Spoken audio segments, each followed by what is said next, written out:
Hey guys, welcome to the ASL Season 22 qualifiers. This is a very exciting time of the year. Cannot wait to get into these games. But first, let me tell you exactly how this is going down. Okay, so we have 22 players who, over the next few days, are going to get qualified.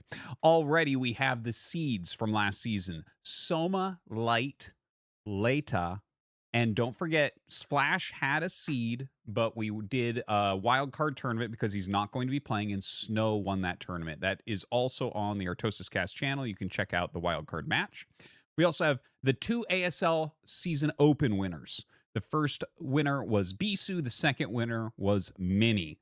So already we have one Zerg, two Terrans, and three Protosses qualified into ASL. Speaking of which, of course, the four seeds from last season, three of them and Snow, will all be in the round of 16 as group leaders for that group selection phase, whereas Bisu and Mini will just be playing in the actual round of 24, that single elimination part of the tournament. So we have 22 players left to qualify.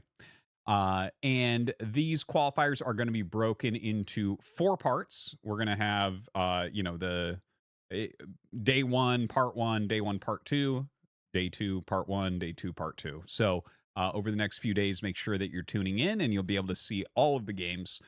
The map order is very, very, very interesting because a lot of the time, the maps will be leaning a certain way balance wise for ASL, but the qualifiers will be on the most bland maps. That isn't the case here. So the first map is going to be Colorless Fate. That is kind of the crazy map that has a really long rush distance with some eggs that you have to kind of blow up to be able to move out on the map quickly. So that's a really strange map. It's the second strangest map that we have this season. So exciting to see that in every single set. And then we're going to have Octagon and Knockout if we get to a game 3. So it's going to be all best of threes. There's going to be a ton of different brackets. And it's going to be fantastic. So get your coffee ready, get some food. We're about to start this. And yeah, thank you for watching. Please do make sure that you subscribe. It really does help my channels. And yeah, without further ado, let's take a look at our first bracket. All right, so here we are in group number 1. And taking a quick look at this bracket. Okay, so up at the very top, I don't know 100% if that's So. For some reason, I just can't remember his ID, but that is one of my favorite Terran players, if that's him, which I guess if he won the first round of the ASL qualifier might be, but Sharp went 2-0 there. Another one of my favorites, of course. And it looks like in the round of 4, Sharp was able to take down Sai. For those of you who don't know, Sai, I've mentioned him several times. He's probably the highest MMR pure cheese Zerg player out there. He's like cheesier than Zealot, less cheesy than 815. So not too surprised that Sharp was able to take him down. Down on the other side of the bracket, okay, so the Chinese name Protoss player that you see in the very first round there, that's Zhanhun. He's the best Protoss player in China and very, very strong. He's made it all the way to the finals of a qualifier before an ASL. Looks like he took out Drug, a very strong amateur Zerg in Korea in that first round. Well, actually, Drug was a pro back in the day, if I recall correctly, but did end up losing to Speed 0-2. Looks like down on the bottom, True, aka BTS, took out Motive 2-1. But then fell to Speed. So we're going to be taking a look at Speed going up against Sharp. A nice little Terran versus Terran to start. As far as upsets here, I don't really see any. This all looks pretty straightforward. I don't think anyone would argue that Speed is a bit better than True or anything like that. So let's get into this first series. And it looks like we're starting on Octagon, and Sharp is up 1-0 here. Okay. So yeah, Sharp here in the top right, Speed in the top left. And so Speed is down a map. Don't forget, there's 2 days of qualifiers. So if you don't make it in on day 1, you get to play day 2 and hopefully make it in there. Obviously, we're going to lose really great players on the way. Like, for instance, True and Motive are two players that I've said many, many times I think are going to be ASL regulars, but are not yet. And they were in this group, which is a tough group. Speed and Sharp. Sharp is a guy that's like basically in every ASL, and Speed is getting to the point where he's basically in every ASL. So kind of a tough group to have True, Motive, Sharp, and Speed all in, as well as some really strong other players, especially if that's actual Soso, which I believe it is. Soso has been in ASL before, a very strong player himself. I really, really like his style. Janhun, of course, is not someone we're looking at to get in yet, but kind of a fun player also. It's a pretty stacked group number one for the day. All right, so taking a look here at the actual game, both Sharp and Speed make the forward barracks right around their mineral-only base, which does make very much sense. Both of them going for, of course, a factory build off of this. The forward barracks play is... you're not really all in at all. You could get caught by center 2 racks with this. That is definitely a possibility. That would be like the only thing where you'd get like super unlucky and die, I think. But the center 2 racks is terrible. Loses to everything except command center first, which it auto kills. It's like a really silly rock, paper, scissors thing that exists in this game. But to see both sides do this is not surprising. The forward barracks is just there to put pressure onto someone who's going for a gasless expansion or a command center first, both of which about 3 months ago. Yeah, about 3 months ago, those two builds were dominating the Terran vs. Terran metagame. Just, you wouldn't see anything else almost. It was crazy. It took Flash playing against Light and smashing him without any command center first for people to actually change what they were doing. So, yeah, that's why those forward barracks are out there. You also get to scout a little bit quicker and everything. An interesting thing to note here is that Speed actually sent an SCV out to scout a little bit quicker, which does affect your economy slightly. Normally when you do the forward barracks, you just scout with the SCV that finishes the barracks, and you do not send out an additional scout, but Speed did it a different way. Again, not the end of the world, just some small differences that we're seeing in their plays.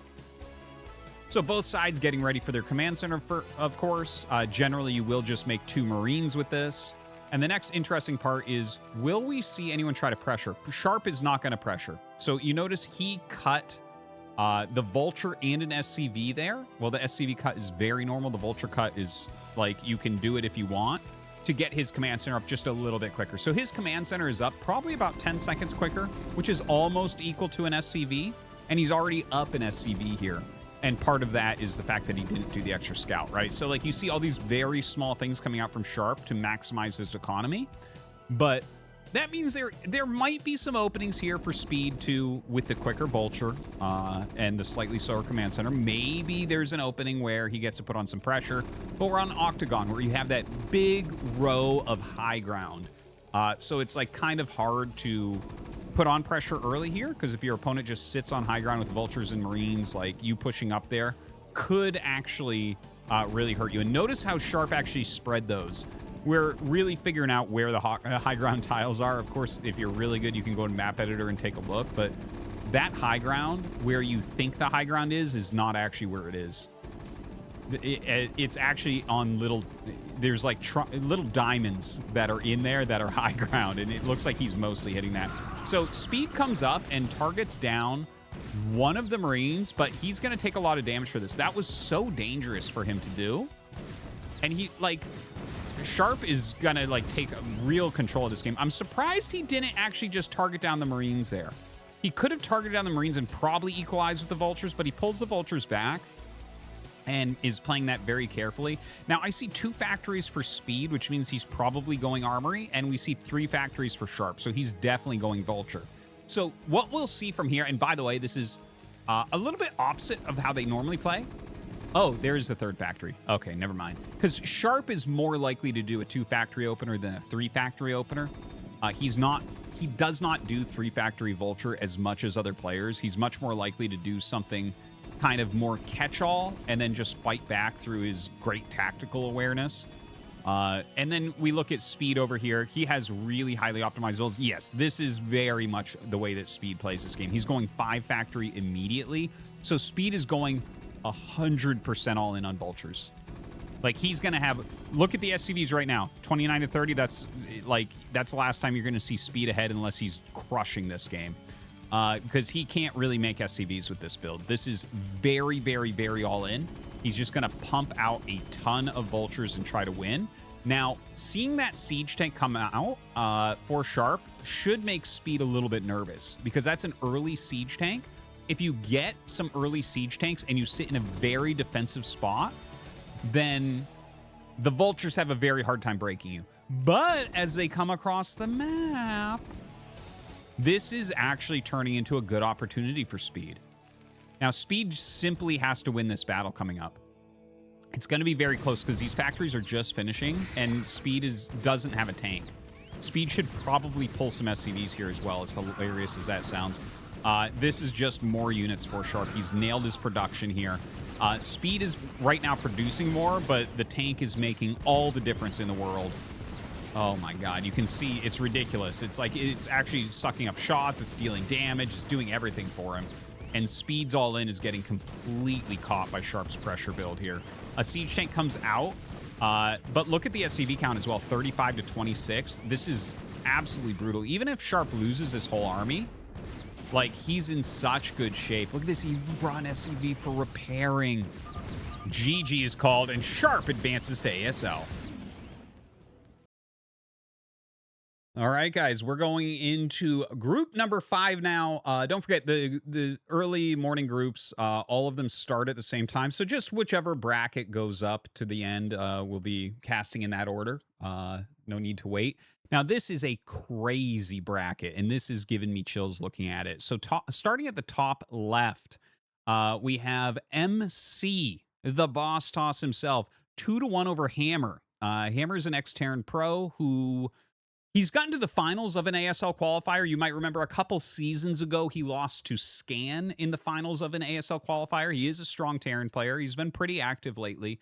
But yeah, MC has been super, super active. So great to see him here beating Hammer. But then he went up against Sue. And Sue is in great shape right now. Sue has been grinding like crazy. Not surprised to see him take down MC, but a little sad.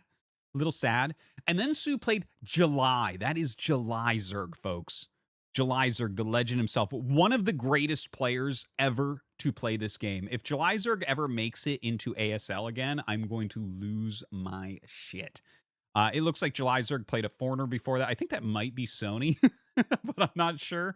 But cool to see a foreigner in there mixing it up with July Zerg. And so Sue is in the finals there, and you can see he's against JYJ. Now, looking at the bottom of the bracket, at the very bottom, we had Tishu. He used to be a League of Legends player, but is actually a pretty strong Protoss player at this point. He's about 2,500-ish MMR, 2,400, 2,500 all the time. But of course, he played against Effort, so no chance there.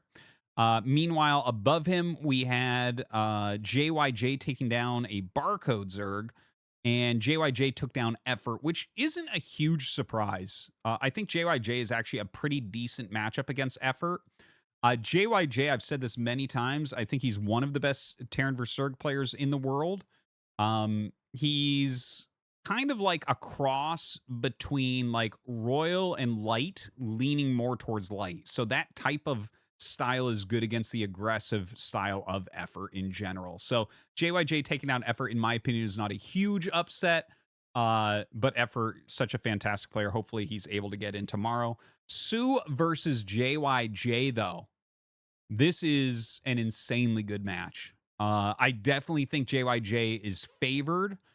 Please note that Sue has a very different style. The styles really do make matchups in a lot of ways. Even though JYJ is a stronger player in general, Sue is very macro-oriented. If he can get through the early and mid game against a macro-heavy JYJ, he might be able to do it. And that would be a big deal for Sue to get into ASL here. But definitely think JYJ is favored.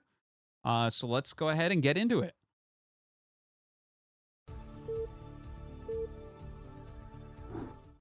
All right, here we go. It's going to be on Colorless Fate for map number 1. And in the top right, we have JYJ. In the bottom left, we have Sue. Oh, I'm so excited. I've seen so few games on Colorless Fate so far.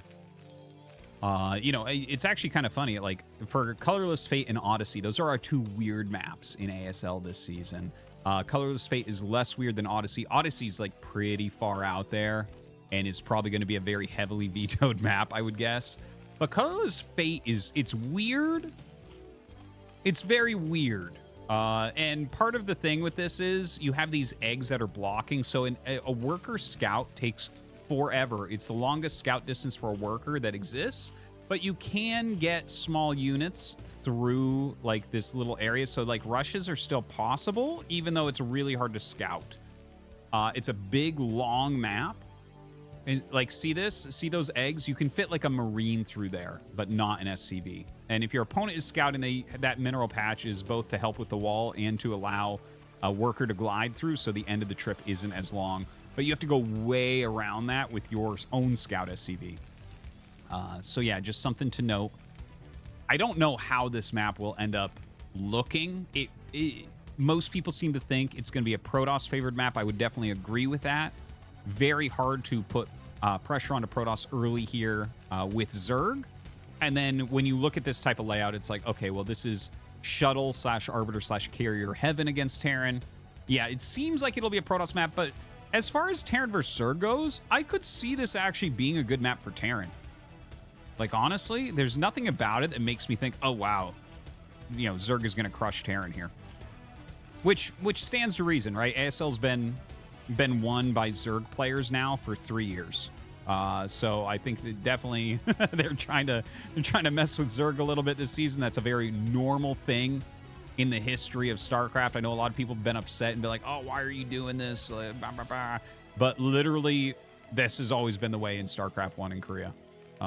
There's the Legend of the Fall was manufactured, guys. Sorry. We had good Protoss maps every fall to help the Protoss players do better in the Star Leagues.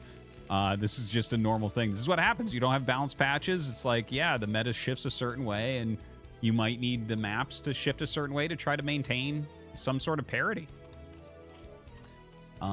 So this is a command center first from JYJ here in game number 1. Not surprised to see. Like, you know, again, a Zergling rush doesn't seem like it would be that good here. Obviously, the Zerglings can get through that hole in the eggs. But yeah, you can see he just used the minerals to glide through. Yeah, like, I'm actually just excited to see how the map plays out in a standard Terran vs. Zerg. Now, I just saw JYJ take the gas super fast, which isn't odd, but it's impossible to tell exactly what he's going to do right now. This could be a starport rush. This could be a mech build. This could be a fast +1, although that would be a faster +1 than normal. Oh, it is a fast +1 build. Wow, that's a really fast +1. So you can see on the minimap, yeah, see that eBay? That's very, very, very, very fast +1. Like, that +1 is going to be done when the mutas get there, I think. With Command Center first, you definitely can do things like this. Of course, you're giving up a little bit of your mineral economy getting the gas that early, but generally worth the trade. Minerals are not the gating factor in Terran versus Zerg, generally. Okay, so macro hatch coming up from Sue. SCV just runs out. You can see the Zerglings fit through there. And there's the Academy coming up for JYJ as well. Awesome, awesome. So it looks like it's just going to be a pretty standard bio game against Sue. And yeah, I'm not sure. I think you take top left as your third base here in Zerg vs. Terran. But that's why I think that the map might end up being pretty good for Terran against Zerg. Is like, where would you take a fourth base? Seems really difficult to take a fourth base. Like, third base, no problem. But as long as Terran keeps, like, heavy map presence, that fourth base is so far away for Zerg. And that can be an issue. Kind of similar to, you know, Terran versus Protoss in some ways. It's like, well, sometimes you're on a map, like, for instance, I don't know, Retro, that's not the best example, but maps like that where it's like, well, fourth base is pretty far away. How do you do it? That's tricky. Okay, a little move out here from JYJ. Marines and a medic. He's just trying to keep Sue honest right now as he goes up to 4 racks. single creep colony coming up. This is one of the funny things, right? Like, look at where this hatchery is placed.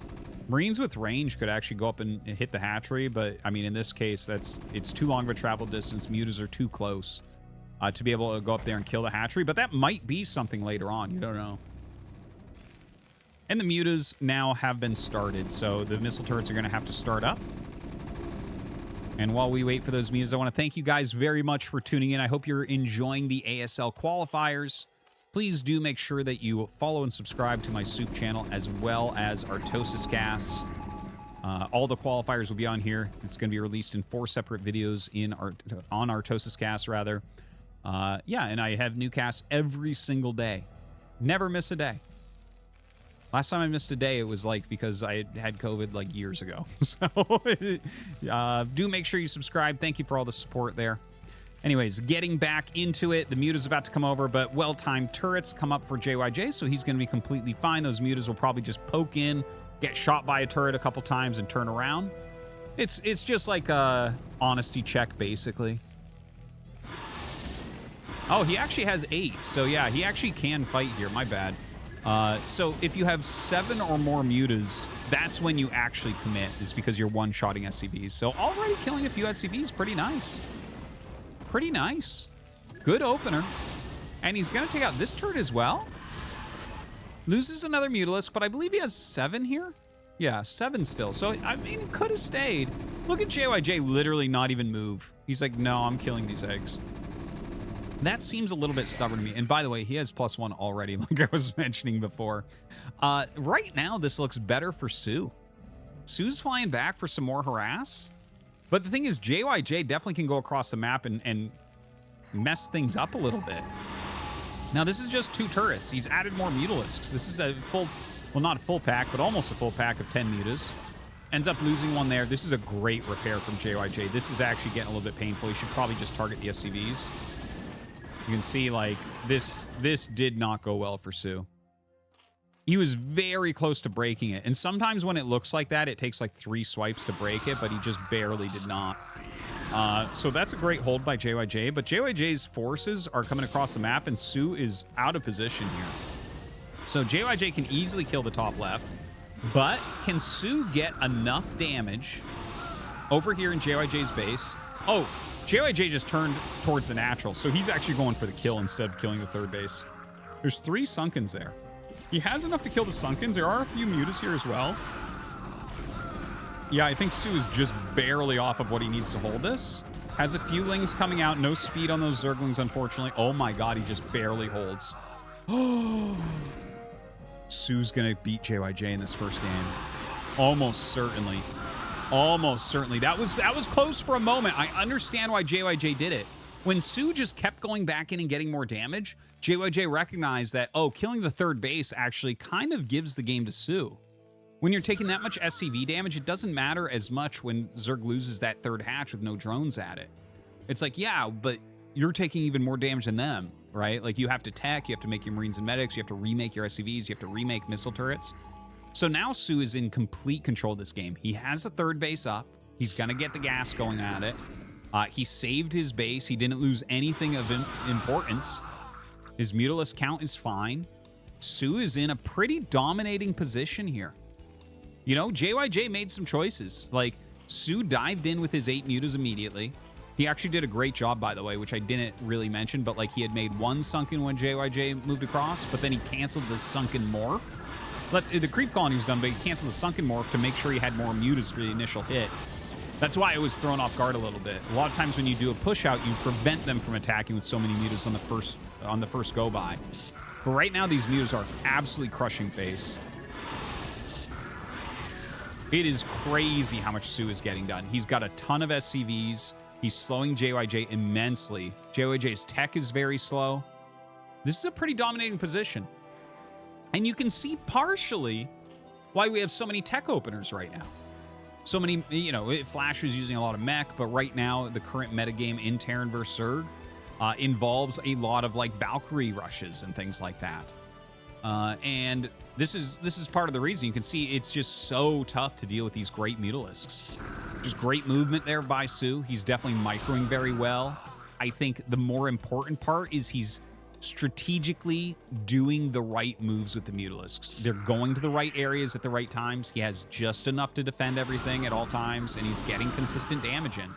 Here you can see he's dogging the army a bit.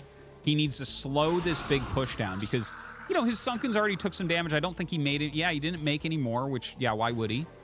But this push coming up has potential until the Lurkers are out to, who knows, maybe break a base. If JYJ kills the third base now, that's very different from if he killed it on that initial push.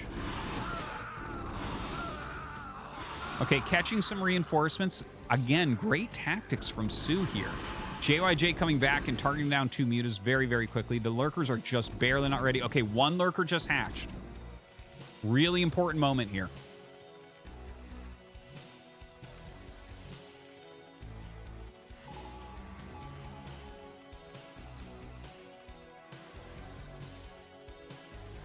JYJ is backed up to mid-map. That means that the Lurkers are going to be completely ready for him. Defiler Mound is on the way.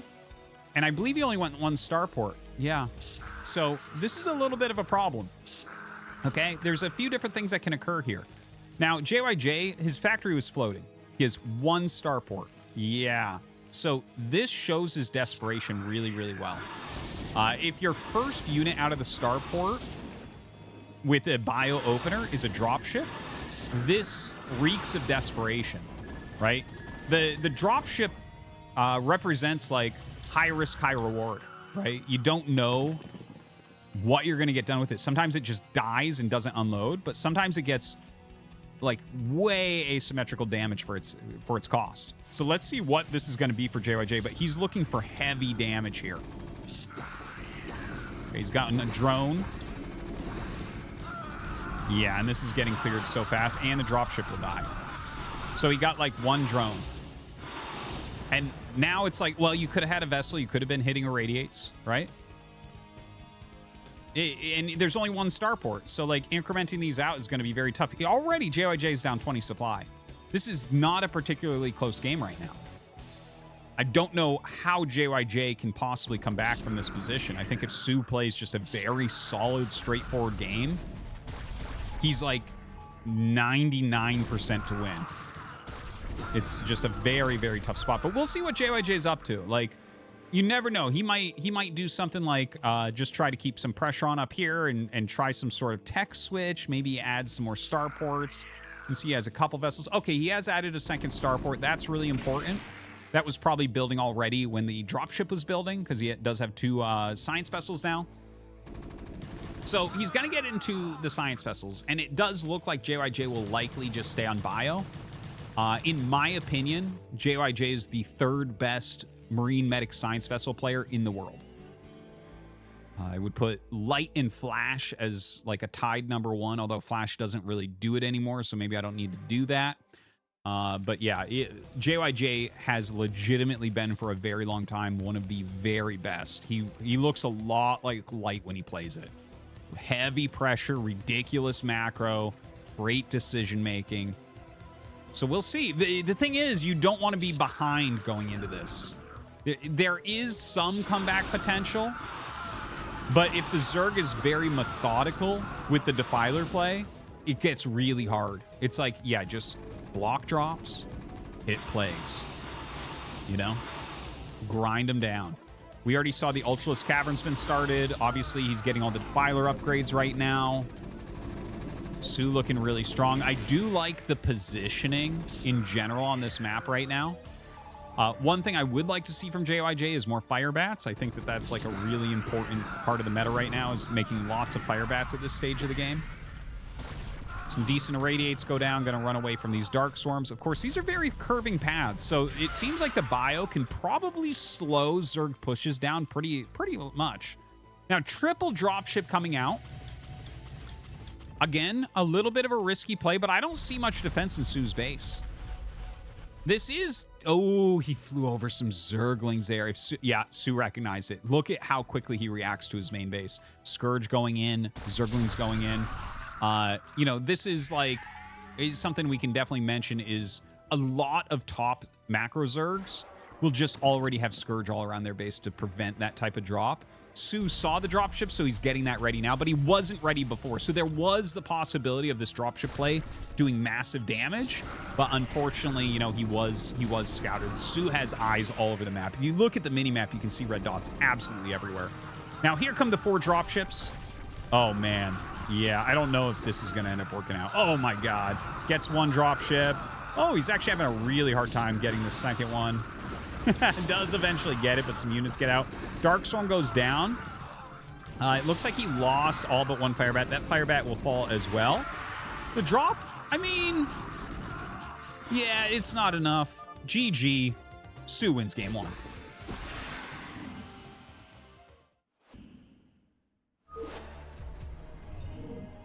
Here we go into game number 2. Su leads 1-0 over JYJ. It's a big first victory. He's got 2 chances now to make it into ASL. I tell you, I think JYJ is definitely one of the best of the new generation of strong Terran pros. But Su is someone we've been waiting for a few years now. You know, he's been up at the top of the ladder, again, for a few years. He was literally up at the top of the ladder and qualifying for StarCraft 2 tournaments. During an overlapping period. Like, he's such a strong player. He's one of the greatest StarCraft 2 players ever. He was a StarCraft 1 pro before StarCraft 2, as so many of them were. And yeah, he's a very fun player to have around. He's got a great personality.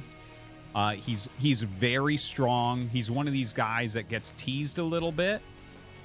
But I think that adds a lot to the scene. You know, it's like a Shuttle or a Leda or a Tobo or an MC. Like, right, there's these players that have like just really like a fun kind of attitude that you want to have in the tournament. And I feel like Su is one of those guys. So it'd be cool if he gets in, but if JYJ doesn't get in, it feels like a little bit of an upset. Like, you know, JYJ did win a championship in ASL. There's a few championships where it's like, okay, they won the championship and that's what matters, but it's a little flukish, right? It's like JYJ's great, but you don't really consider him on the same level as most of the other champions, right? I think Shuttle from Season 1, Royal, JYJ. Like, you look at those 3, it's like, well, we don't put them on the same pedestal as Light, Flash, Queen, Soma, Sulky, Rain. Like, you know, so it's awesome that he has that championship, and I think he's absolutely one of the top 28 players in the world. I really do need to sit down and just make a list of who the top 28 players are, just to see, because I feel like, oh man, everyone's an upset if they don't make it in. But at the same time, like, I think you would agree with JYJ in this regard. And I do want to see Su make it. I do want to see Su be one of our new Zergs that's in there all the time. Okay, taking a look at the builds, it looks like this is going to be probably just a 1 depot expansion from JYJ, because he did scout Su first. Su with a very normal build order. It just, oh, he actually goes 2nd depot, which actually I don't have any problem with whatsoever. And he's, oh, okay, that's why, because he's gonna make a couple Marines and try to put pressure on, maybe. Yeah, he poked the Overlord and then started walking, which I find a little bit odd. Oh, you know what? He poked the Overlord, so the Overlord didn't see him start walking. Because what this Marine is looking for, this is like a pretty common thing at high levels, where you go in and you poke. There will be 1 to 2 drones mining, and you poke them and make them run to the main, and then you turn around. But he's actually already turned around. So, like, basically Zergs at really high levels will sometimes skip these 2 Zerglings that you see. And this is something meant to punish that. At lower levels, don't do this. You are on the ladder. Your opponent's spawning pool finishes. They're probably going to make 6 Zerglings, man. Like, do not do this. But at super high levels, it can be very strong. Now, he walked out and walked back, so I think he knows, because the Overlord's there, that it's going to get scouted, and, like, he's going to make 2 lings, but you send it out anyways. It's like, you see the same thing in Protoss vs. Zerg all the time. Zealot walks halfway, walks back. Same exact idea. You're trying to force your opponent to make units instead of drones. Either way, pretty standard openers. There's nothing crazy going on here. It's a quick +1 build from JYJ once again. On Su's side, again, a very fast 2-hatch Muta. Not super fast, but just like, this is the speed of it. The fast +1 builds for Terran have come back really strong in the past 3 weeks. You know, there was a period of so like basically starting at the beginning of last ASL season, we had tons of mech, and then it backed up into a lot of tech builds, a lot of like Vulture, Valkyrie, and stuff, and then eventually we got to this point where Zerg's counters to that have become so strong that it's kind of fallen off a little bit, and a lot at the top level, a lot right now of Terran players are going for this very fast +1 attack build for Marines. So, yeah, that's come back very strong, and that's actually really good for JYJ overall. Even though he's pretty good at tech builds as well, it's not his forte. Like I was mentioning in the previous game, he's one of the best players in the world at specifically Marine Medic Science Vessel. So if he can get into that here in a cleaner fashion, that's going to be fantastic. It's hard to imagine, though, because I do want to mention on Colorless Fate, he went Command Center first. Command Center first is like a free pass to do everything twice as strong as normal. And he kind of didn't react to Sue's pressure in his main base, the harassment, the initial Mutalisks. And I think that that really messed him up. He lost 4 or 5 SCVs immediately, some missile turrets. And he was just like, no, no, no, I have my plan, I'm doing it. And it definitely, Sue abused him for that. So we'll see this game. And maybe because this is a more normal map, a more normal game, he's going to be able to do that anyways. So Sue right now is just harassing the front a little bit while JYJ tries to clear the egg. Honestly, you really do want these things like eggs out of the way really quickly so that your units just move how you want them to. He does a scan as the mutas are popping and flying across the map, and he builds the turrets in a great order. Natural first, as it is the closest to Zerg, and then just builds back towards his base.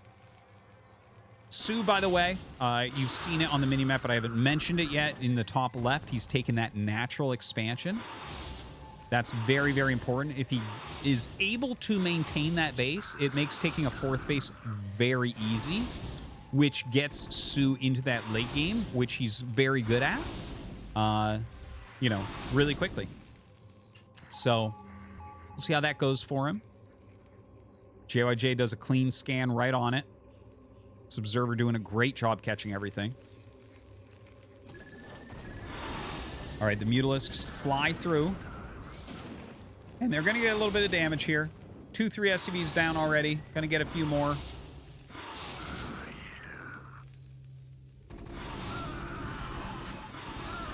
Gonna lose a few Mutalisks while he's doing this. Yeah, it goes down to 5. So he had the magic number 7 when he went in there for one-shotting SCVs. Gets a medic as well. Gonna fly out.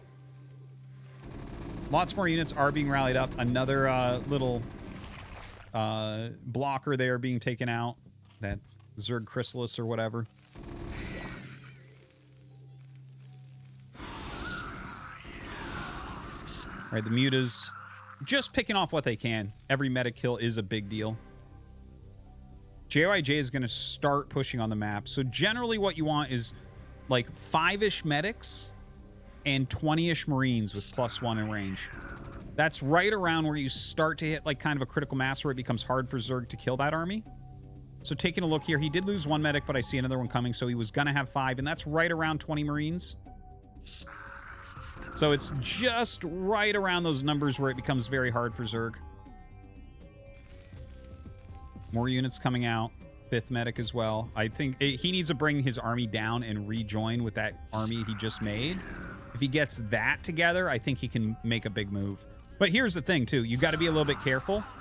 If he moves to top left, there's 2 things Sue can do. 1, massive counterattack. 2, kill the army. If he tries one and it doesn't work, he'll lose the game. Okay, good micro there from JYJ. He's reinforced with that army he had just made. So we're getting into like a serious bio army now. And oh, did Sue catch it? He didn't catch it. So the 5 Marines sent off. This is a very normal Terran tactic, and Sue looked for it, but he was just out of vision range. And now those Marines are going to show up and kill every drone. This is amazing for JYJ. This is a low-risk, high-reward move for Terran that every Terran should be doing in games like this. But like we saw, the mutas flew to the north looking for that, and they just barely missed vision-wise. Mutas have very poor vision. So that, like, if Sue goes back and looks at this replay, he's going to be kicking himself. He was like, I swear to God, like 1 hex away from seeing that. And if he sees it, he kills those Marines and no damage happens there. Instead, he lost a ton of drones. JYJ is in control of this game right now. Hive is on the way. The Mutas continue to dog the Terran army. More Marines coming out.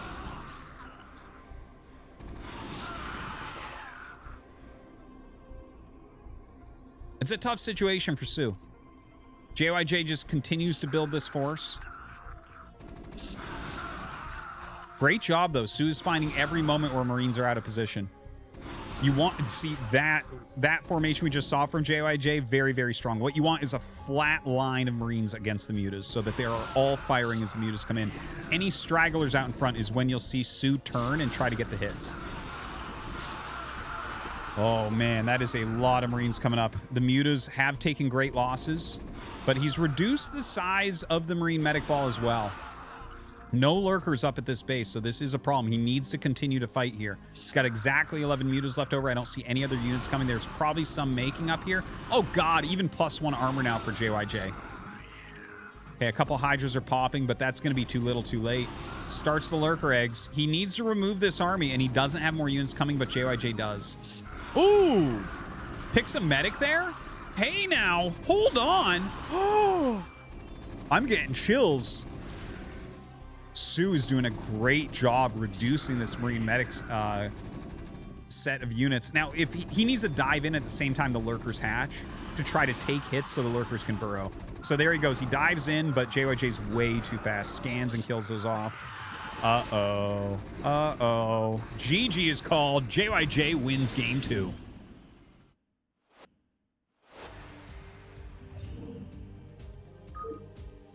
So we're going to game number 3 here. Knockout is our third map. Sue versus JYJ tied up 1-1. Winner of this goes into ASL. Very big moment here.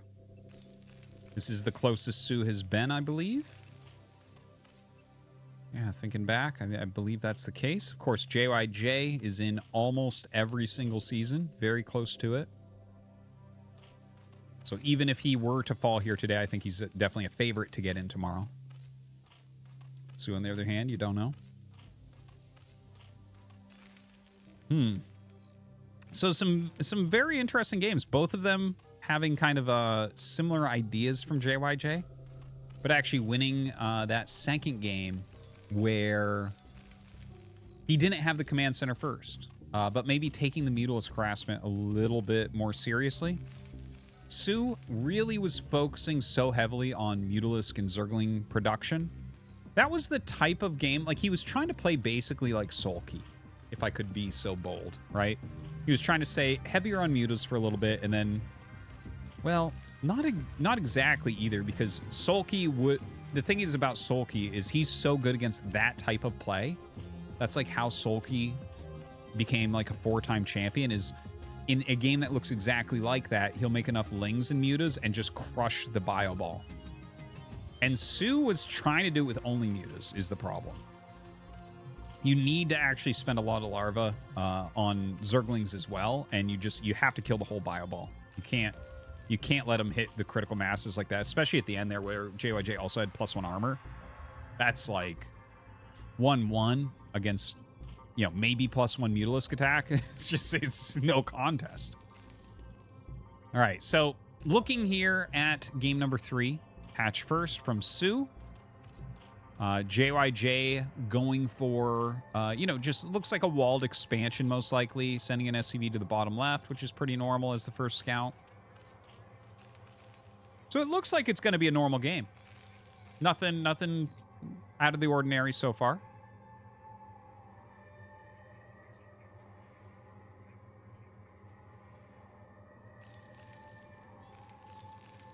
Drone coming up. Yeah, just going to get a little bit of a scout on. I don't think he really needs to check anything else. Like, I mean, there could technically be a gas in the main base, but you're going to probably lose your drone if you go up and try to check. And it's like, yeah, you can probably just kind of intuit what's occurring here, that this looks like an expansion. Of course, that could be a tricky way to play as well on a map like this. they don't check in. You just go factory and make sure that they can't see that you made a command center or not. SCV gets caught as it goes to the top right. A couple Marines are out on the map, similar to before, but there's nothing to see them being out on the map. What he's going to check is what pops out of these eggs, right? Bring the Marines close, and if he sees drone pop there, he'll send the Marines in. Now, if 2 Lings are popping out of the main and 2 Lings there, you do not want to bring the Marines in. Okay, so there's 2 Lings. See, he sees that.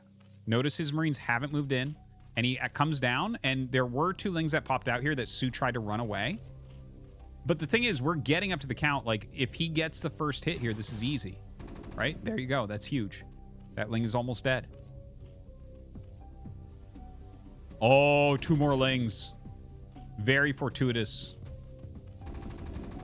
Yeah, he's going to be able to get on top of these. So this is a huge deal for Sue. It's crazy the small margins by which, like, these big swings are occurring, right? Because if, for instance, you like JYJ was doing his best to check that. And the thing is, you count the drones before you leave. So even when you come down, it's like Sue tried to hide those 2 Lings, but probably JYJ knew they were out there. But the thing is, he has 3 Marines in an SCV, which beat 4 Lings with their proper engagement, especially with that first volley, like I mentioned. But then 2 more Lings popped out. If those 2 Lings didn't pop out, you probably kill 4 Lings and maybe a drone, maybe 2 drones. Like, it can get pretty bad. So right now, Sue has made a lot of speedlings and is coming across the map. He's going to probably try to break in here. There's only a single SCV. And if he can kill 4 more Marines, that's going to be pretty big. But if he does nothing with these, it's not the end of the world, but his drone count isn't that high. Yeah, I don't think he can try to break in anymore. We've kind of hit the critical mass of Marines here where that's not going to work. When there was just 4 in the SCV, I think there was a small chance. Kind of matters on reaction speed and everything as well, but that's a little bit unfortunate for Sue. Because the advantage that he gained making the extra 2 Lings and killing those Marines basically for free, I feel like has been negated now by the amount of extra Lings he made on top of that. Because now he's missing those additional drones, which he saved by making the 2 Lings.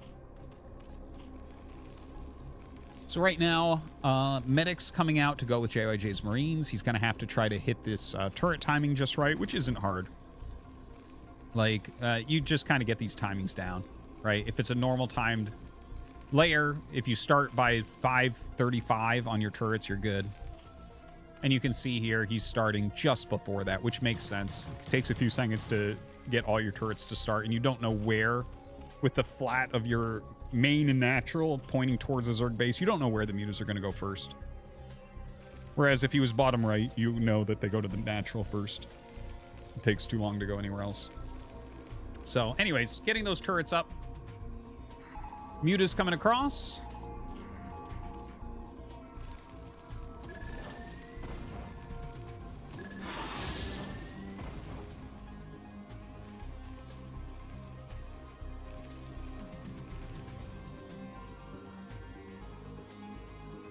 Okay, a few more mutas coming in. You can see the group of mutas is pretty small so far. 5 doesn't really do anything. 7 is the magic number where you one-shot SCVs. Everything looks pretty well defended so far. So I think this is one of those scenarios where, like, you're just kind of flying around, seeing what looks like what, building up your mutalist count a little bit. And we should see Sue send a drone out to get a 3rd base. Now, he does have that 3rd macro hatch in his main base. Hopefully this game, we see Sue... oh, look at how he's throwing down 3 Sunkens. This is very smart. So he's going to dive on the turrets in the main base. And this is going to be really tight. Oh, the Zerling counterattack. This is huge. Does JYJ turn around? Yeah, okay, he did turn around. And that is the right choice. Because if he goes, he has to win the game with that group of Marines and Medics. And it does not seem likely. All right, so the turrets are going to be taken out, which allows these mutas to come in here and get some serious damage done. Oh, just barely misses getting the kill on that medic. That's unfortunate. The Ling's still helping out a little bit here damage-wise, going after a missile turret there as well. Sue is playing a very strong game here. I think that Zergling counterattack was godly, and the 3 Sunkens was godly. The specifically 3 there was like, it was putting JYJ all in if JYJ goes across the map. If those aren't there, no problem. He goes across the map and probably wins the game. But yeah, the 3 Sunkens change everything. Now the mutas are diving in. Now, one thing to note is Sue is very late on at third base, but that's by design. He was trying to put JYJ to some hard decisions, but JYJ kind of passed that test. Now, Sue is getting a little bit of damage, but he's taking a lot of damage on this his mutas. And those are his one real tool here. His third base just started, which wouldn't necessarily be the end of the world, but his mutas are damaged. Doesn't really have much going on. JYJ scans bottom right, so he's looking for that third base. But JYJ is going to have basically an easy critical mass here. The mutas have taken too much damage. Yes, they've dealt some damage, but I think you actually might have to add Sunkens, and the bottom right, not savable. If JYJ just goes to bottom right, I don't think he knows that it's at the natural right now in bottom right. I heard another scan. So he might know now. But yeah, I think JYJ's army can't be stopped right now. He's got a timing to do something. That's what I wanted to see, was 2 more Sunkens there. I don't know if I said that out loud or not, but like, basically when he started moving out with this, oh yeah, I did say it. Like you need 2 more Sunkens, probably, but then you can lose bottom right. So he started the 2 more Sunkens and then he canceled them out. So I'm not sure exactly the thought process for that. Oof. You just taking a bit of damage. Yeah, the rallying force is starting to get pretty big. He's bringing his Zerglings in. There's not many medics here, so actually this is pretty doable. Yeah, the Lings do a fantastic job there, clearing a lot. So bottom right looks like it'll be killed. JYJ is splintering his army into 2 sections. One to kill the hatchery and the other to come home to make sure he doesn't die. Because he is taking some real damage. Like, there goes the wall. Okay, the wall's gone. He's lost some SCVs. He's lost Marines. Oh, this is actually really smart from Sue. Oh, I'm getting chills. Okay, you saw those Hydras moving to the north. What he's going to do is hide them up at the north, make lurkers, and run in and do a contain. Now, I think it's double starport that JYJ went. I see 2 add-ons on the left-hand side of the minimap. I believe they're both control towers for starports. But if he has a factory add-on, he should win this game. If he doesn't, Sue is in a pretty... Like, Sue's doing just the right move to win this game. I'm not saying 100% he'll win it, but he's doing just the right move to potentially... That morph behind the mineral patch there, I don't know if that lurker is going to be able to get out. That's a really weird spot that he morphed that. I think that was a misclick. Okay, he's scanning a little bit. Oh, he's showing Greater Spire. Sue is 1,000 IQ. Holy shit, that is so smart. Okay, so when you see that, you're like, okay, maybe I need some Wraiths. But again, this is actually a lurker containment play. He's going to run up and burrow the lurkers in a fantastic position. Now, the thing is, it could turn into a push. It kind of matters what's there. But if you put enough lurkers into an area where Marine Medic can't bust it, then that oftentimes ends the game. You just follow up with a single Defiler and the game is over. So look, right now, Sue is battling this army. He's waiting. Here we go. A Marine scouts it. JYJ sees. He's going to stim to go back. Oh my God, this is a very important moment in this game. Look at this. JYJ getting back just in the nick of time. That one Marine saving him. One Marine. Oh my God, I have the sickest chills right now. What an insane game between these two.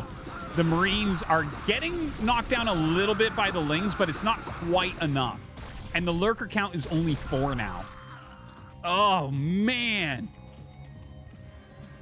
Dude, the Greater Spire was such a smart play by Sue to try to get his opponent to maybe make some Wraiths or something, or just focus on Vessels and nothing else. But now, JYJ scouting that out. Wow, there's going to be a push here with Guardians as well. And he has the lurkers guarding them? Guarding the Guardians? Oh my God, whoever thought? Okay, did he just irradiate double lurker? I guess so. Okay, great D-Matrix. The Guardians need to come down right now. Oh, this is a very funny looking push right now. This is pretty all in from Sue. He's got to make sure he doesn't bring the Guardians too far forward, like right there. Oh, pull him back, pull him back. Okay, Dark Storm, Dark Storm. Ooh. Oh my God. This is getting crazy. Oh, the Fire Bat's coming out. The Fire Bats obviously can do fantastically here. We don't have great anti-air to deal with these 6 Guardians, so they're going to have some great damage coming out for sure. Now, the Marines, if the Marines can get underneath Dark Swarm, then the Guardians can't hit them. Scourge coming in, kills 2 vessels, that's big, but 2 Irradiated Guardians need to be pulled away. They're dealing too much damage to their brothers there. Oh my god, the Lurker comes down to burrow there as well. This is one of the best qualifier games I've seen in years. Insane, insane game. Dude, what a game this is. It's really looking like a JYJ victory right now, by the way. Very, very much so. Like, Sue utilized some unbelievably smart tactics here. And it just, JYJ just barely found everything in the nick of time. Again, if he had gotten those Lurkers into position, if that one Marine hadn't gone down and seen those Lurkers, Sue would have won this game. Like, it was just such a smart play from him. And JYJ just barely finding it. I absolutely love to see it. Sue is making a lot more Lurkers. You can see he's just not droning up. He's down 30 supply right now. It is an issue. This is the type of game, by the way, where you want to make a lot of Fire Bats. Because, like, one of the only things that can go wrong is being under Dark Swarm. I feel like he should be making a third of his bio should be Fire Bats. But GG, JYJ into ASL. All right, so we're going into group number 2 now. Let's take a look at the bracket. All right, so at the very top left, we can see that is Harangi.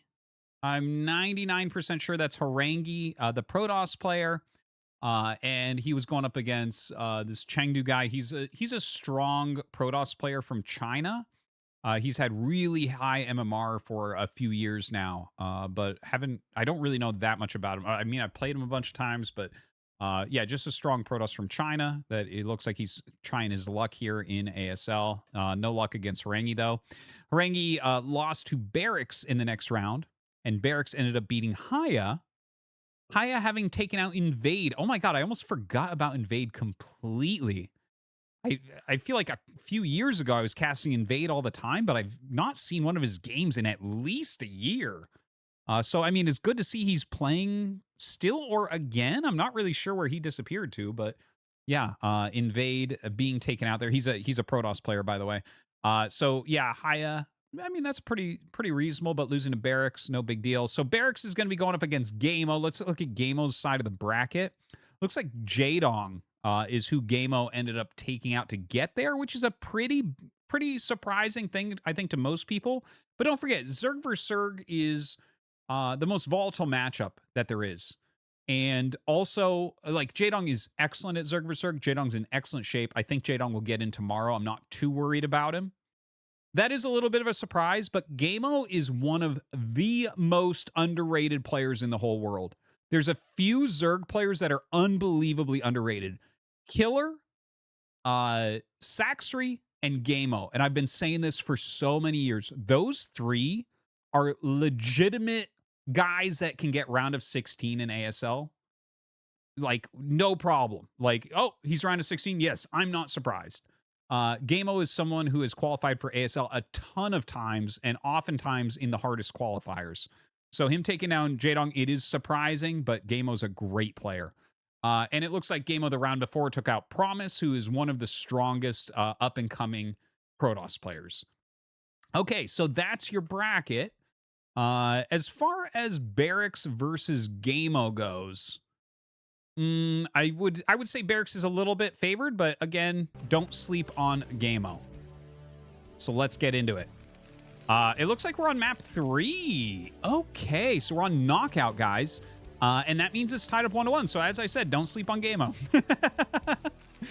Gamo actually also known, he does a lot of good content in the Korean scene. He does like some really interesting interviews. Occasionally Jinjin will like translate some of that stuff.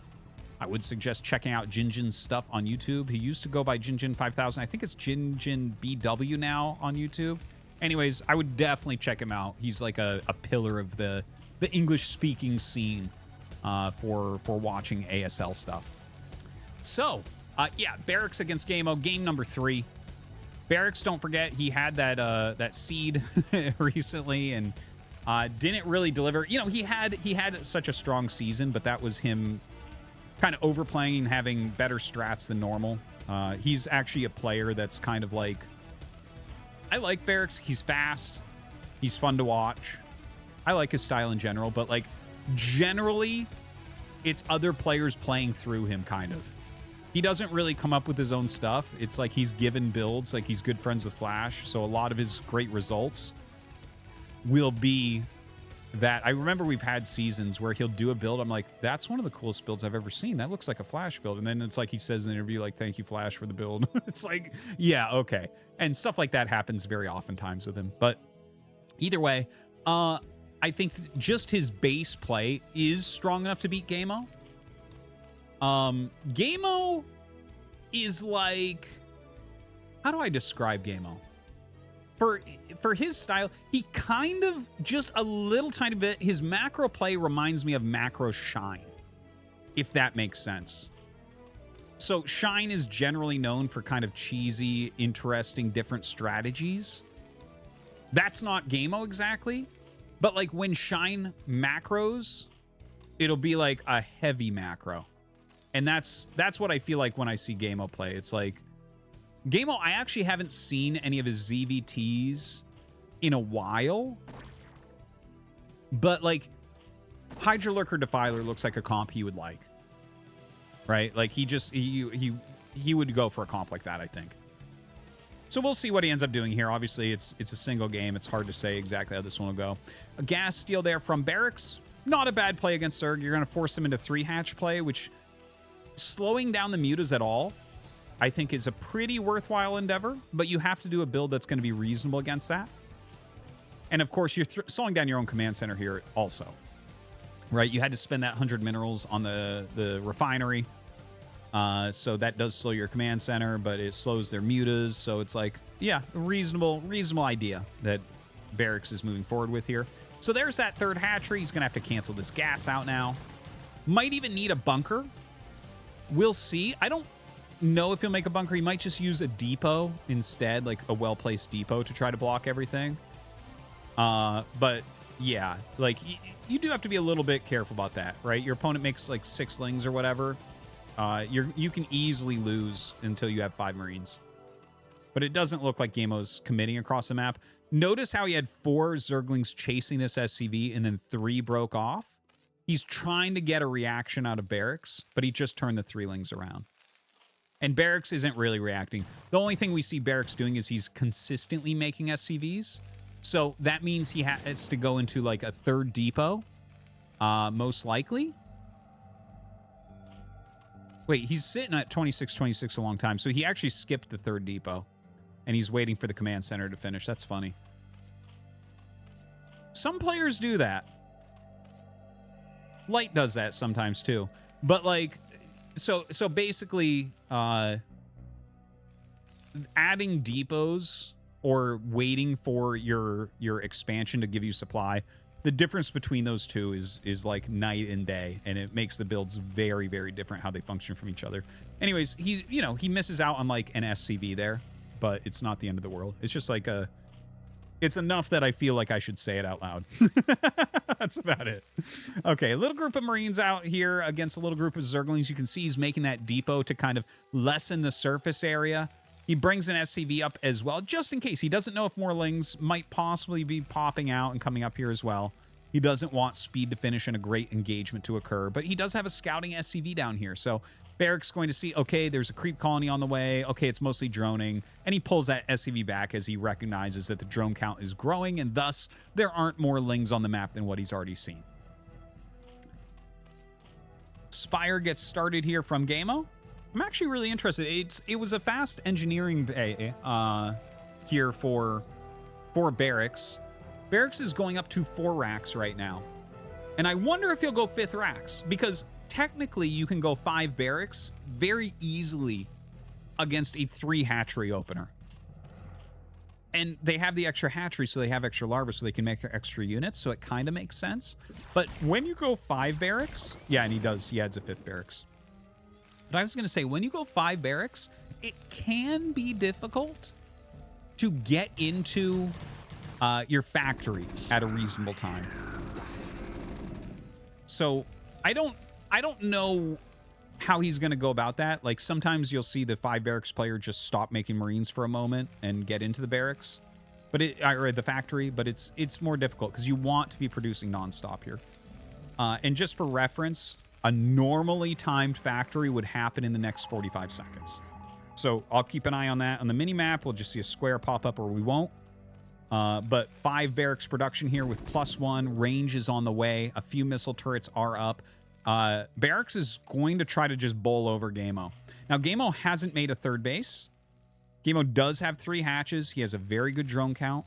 We'll see if he's going to go for like an army crush, if he's going to try to sneak up to lurkers real quick. It's very hard to say. There's a few other ways you can play it too. He might think that barracks will be quick to pull the trigger, so you might want to go mass sunken and just go for like a muta all-in, right? There's a lot of different ways this can be played. Now, Gameo just sent a drone to the bottom right. Scan goes down as the mutas are hatching, so that's very good intel from barracks. Hatch in the bottom right. Ooh, good catch from barracks, getting a few lings. Look at that. That's a big flock of mutas to start with. 9 mutas going to fly in.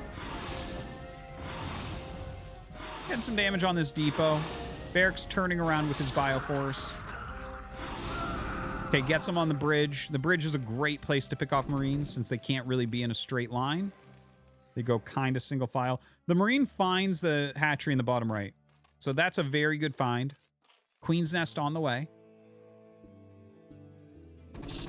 It looks like the factory did get started, by the way, but not as quickly. I guess I didn't see exactly when it started, but I see it's still making, so it was probably a little bit late here. Ooh, picks off a muta. Gameo not having great success with the mutas yet, but doesn't necessarily have to yet. Notice how lots of lings are coming out. This is, I think we're going to see Gameo try to go for an army crush. Sulky-esque army crush here. Oh, Hydra's already. Okay, so not exactly the same. Like, he's got these mutas around. He's definitely threatening. Oh, okay, and look at that scan. He sees Hive and he sees lurkers coming, or Hydras coming out and turning into lurkers.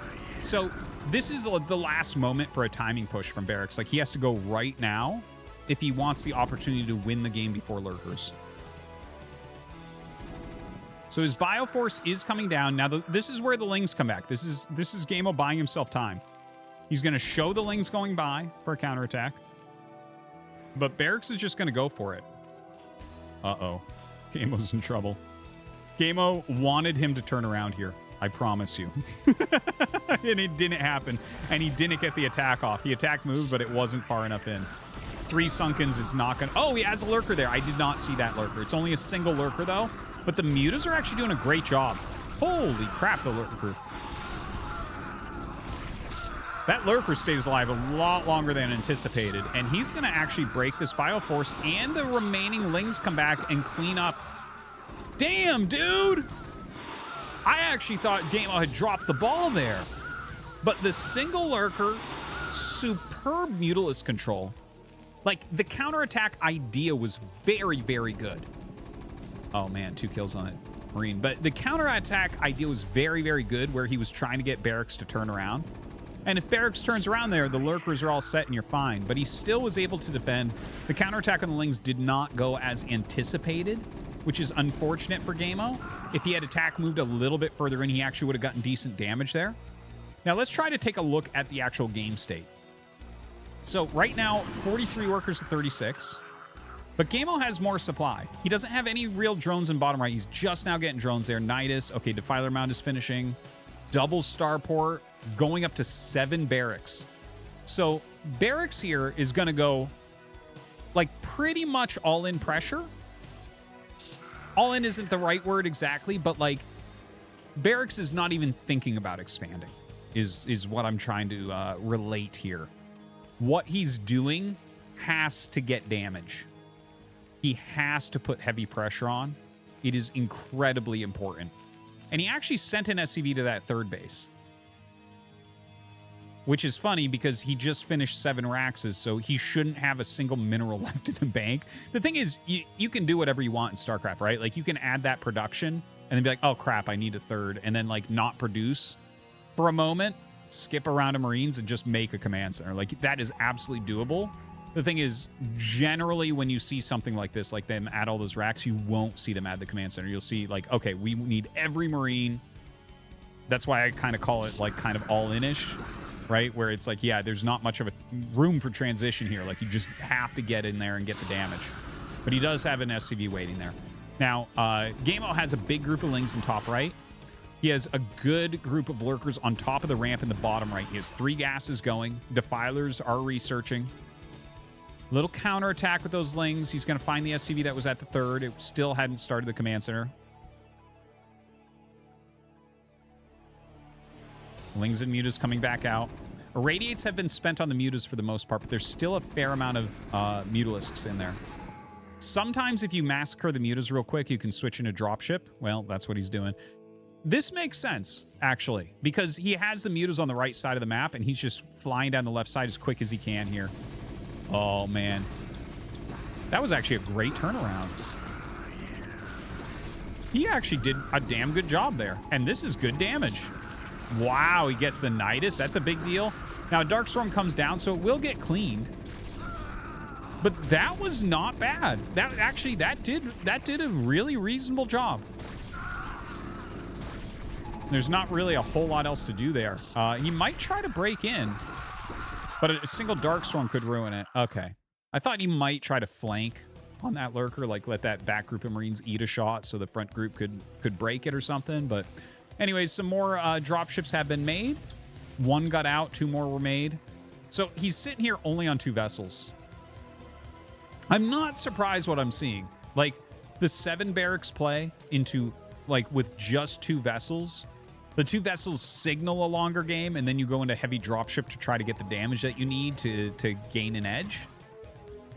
Wow, Ling counterattack does force a cancel in the command center. There was another one making, and he's actually getting vessel energy right now. So definitely we're going to see a switch back into Mutas here, but he's trying to get that extra damage right now. Loses both of those, which is very painful. There was an Irradiate onto a Defiler there, which is important. Oh, boy.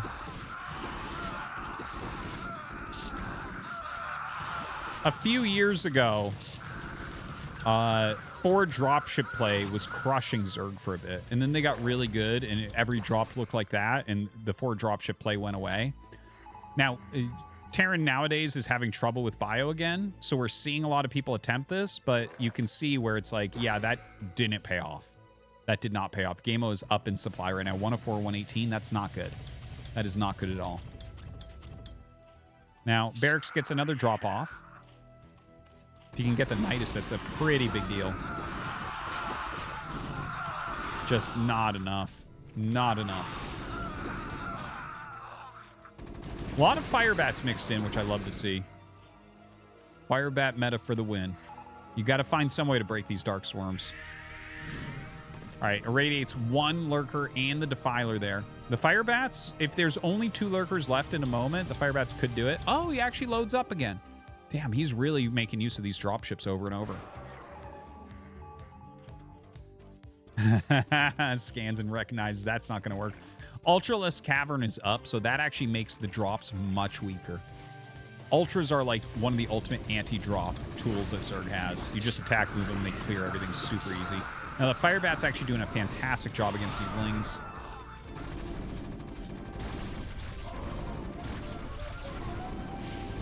Wow, actually getting some decent drones over here. The remnants of the drop.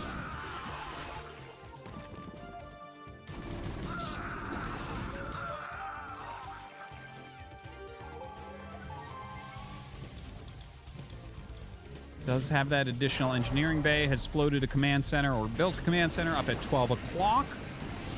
Gameo right now is still just trying to secure this 4th gas. Like, the geyser has been made. He doesn't have drones there yet, but getting close to being able to mine from 4 gas.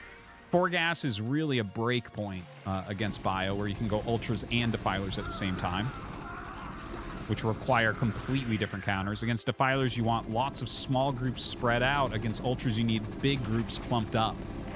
So basically, Plague becomes just way too strong once you have Ultras out. And of course, Dark Swarm with an Ultra under it is kind of hilarious. All right, the Eraser going to be coming out. Looks like Gameo does not have Burrow yet. Probably always a good thing to get. Wow, very good drone kills so far. Oh, it doesn't quite turn around. I think he just went home to macro most likely there. But getting quite a few drones in bottom right, which is important. Right now, Barracks is on 4 base. He's killed a good amount of drones. Gameo still has more supply, but if Barracks can block this attack that's going to 12, that's going to make a huge difference in this game. All right, finally those all get dealt with. Oh, he actually doesn't have that good of carapace upgrades yet. We're only on +3, so actually the Marines and Medics are better upgraded than the Ling Ultra at the moment. Losing a lot of SCVs. Not the end of the world yet. We're approaching that.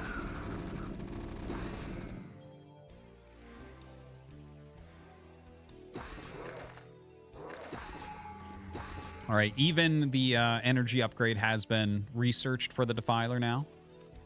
Some extra lurkers being added in. I think you can really see in this game, by the way, that Gameo, as I mentioned, is very underrated. This guy is a really strong Zerg player.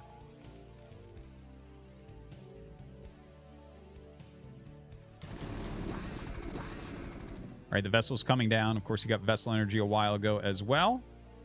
Oh, loses a vessel, unfortunately. This is starting to look even worse for Barracks. Now, he gets a good drop-off at this 4th base. That's actually huge. That's huge that he's getting that right now. He gets the Nidus. I don't think he's going to get the hatchery. But he gets drones and the Nidus. Killing Niduses is really, really nice. They are expensive. They're like 250 minerals plus the drone. And they take a while to build, too. So anytime you can kill off a Nidus is pretty decent. Like, it might allow you another attack that does more damage, but you got to follow it up. Now, the Ultralist count is getting pretty scary. And we have heard a lot of vessels die. We've seen Barracks lose, I want to say 9 vessels. Somewhere in that range. He's lost about 9 vessels this game. He sacrificed them for many things. The initial drop, the big eraser. Some of these irradiates he's hit recently, he's been sacrificing them for as well. Sometimes when you're playing in the heat of the moment, the sacrifice of the vessel seems correct, and sometimes you'll win off that. But oftentimes we get into a position like this where Zerg just won't die, and you don't have your vessels anymore. If he had 9 more vessels, well, that's the thing. This is part of the skill set on both sides, keep them alive versus killing them, right? So, like, Gameo was always going to kill some.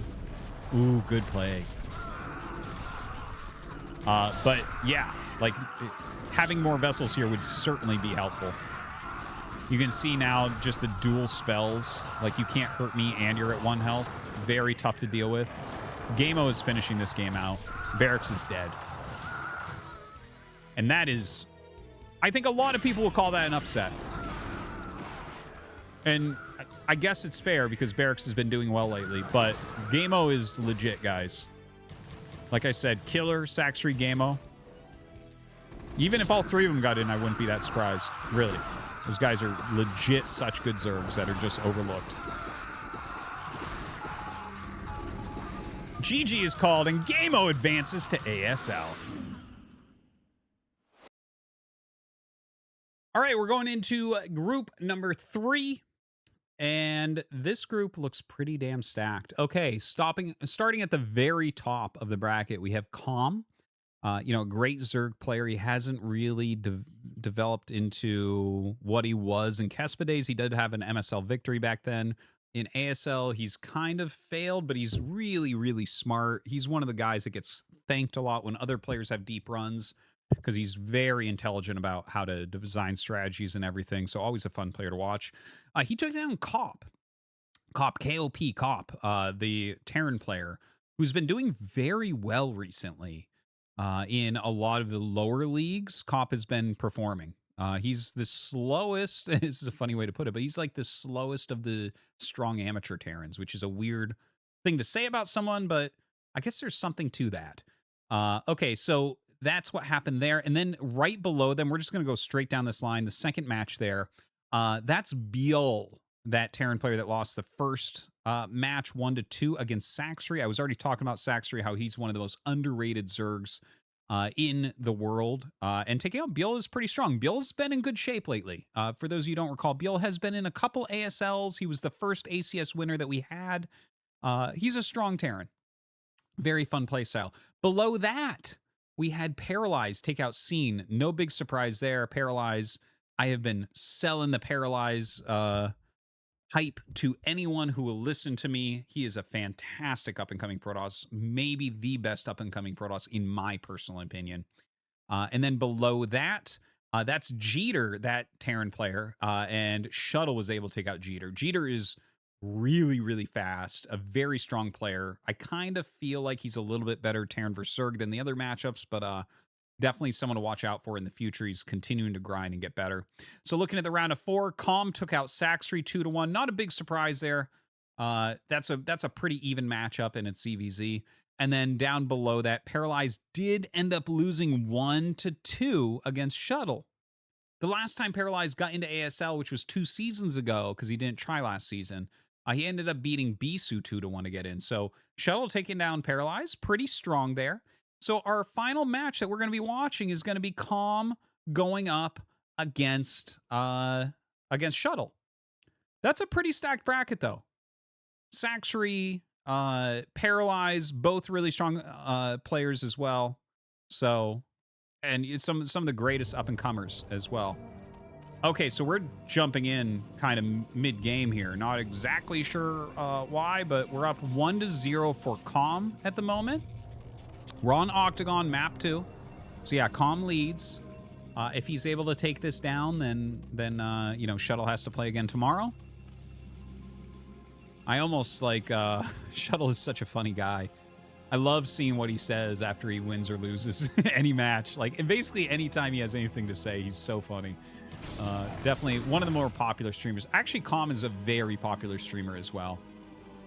So double Sunken going down. He has 2 over there as well. It looks like a very heavy pressure play. Look at the amount of Zealots that that Shuttle has right now. And there's a Spire on the way, but like we don't even see a Stargate. So I'm not sure how this game opened. But we got into a position with no Stargate. So it's just massive amounts of static D, very fast Zealot legs. Kind of a aggressive play here from Shuttle. I would have loved to see the early game and how we got here. It could have been something like a 3-hatch Hydra that he blocked and then he got into this. That would kind of make sense, but we'd see some Hydras left over. So I guess that can't be it. Yeah, I think this was probably initiated by Shuttle now that I think about it. Anyway, Shuttle going to attack in down here. Calm is trying to glitch everything out with his drones. The Sunkens are really well placed, especially the ones in the back there. I don't know if we have +1 on the Protoss units. Okay, we clicked on yes. In fact, there is. And you can see how badly the Zealots are shredding through those Zerglings. And Shuttle, like, he's getting some damage. But another Sunken finished up, so it's getting a little bit hard on these Zealots here. That was some great defense there from Calm. As his name would imply, he stayed pretty darn calm there. Looking back at Shuttle's base, he is finally getting a Stargate, as well as a couple photon cannons for anti-Mutalisk. Some Mutas are starting to fly across the map now, so definitely some potential for damage over here. I don't know how many cannons he has at the natural. Shuttle going to try to attack it. None? Uh-oh. I have a bad feeling, guys. I think Shuttle might be screwed. Yeah, he's going to lose both cannons before anything can finish. And he's got, like, a Stargate just finishing. So, like, what's he going to do? Fight that back with 1 Corsair? I don't think so. In the meantime, Shuttle takes out a hatchery. That is not as much damage. Oh, God! He was trying to get up to the cannon before he made the Archon. By the way, this is why you make 2 gateways at the natural. I mention this all the time in casts. The reason you have 2 gateways at the natural is so that you can make an Archon near your cannons, and that doesn't happen. That is why. Exactly right there. Exactly what you saw. That's the problem. That's why you see it all the time, and I'm always pointing it out. It's a rare circumstance, but it happens, and it loses games. He lost 2 Eye Templars there. He needed that Archon. All right, the Zealots now are going to get cleaned up, but they do force a cancel on another hatchery, so he's at least bruising Calm a little bit, but he got bloodied. Losing the double cannon, losing the double High Templar. Not a lot going on at home for Shuttle here.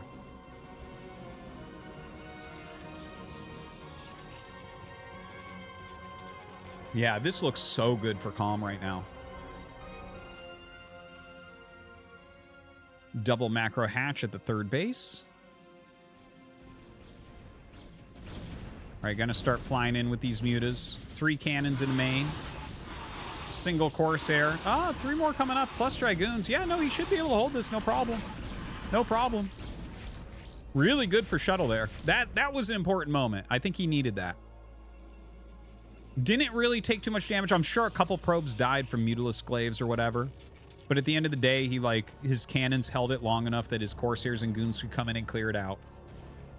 You know, killing that hatch did maybe hurt the production a little bit. Maybe he can get into a decent army here and actually do a push out. Now, quite a few Scourge are here. They try to fly in. This was actually another good moment for Shuttle. I think just seeing the numbers of Scourge so that you're not kind of guessing what's going on. It's like, okay, he really wants to take these out. Lurker upgrade on the way for Calm. Fielding quite a few Hydras at the moment.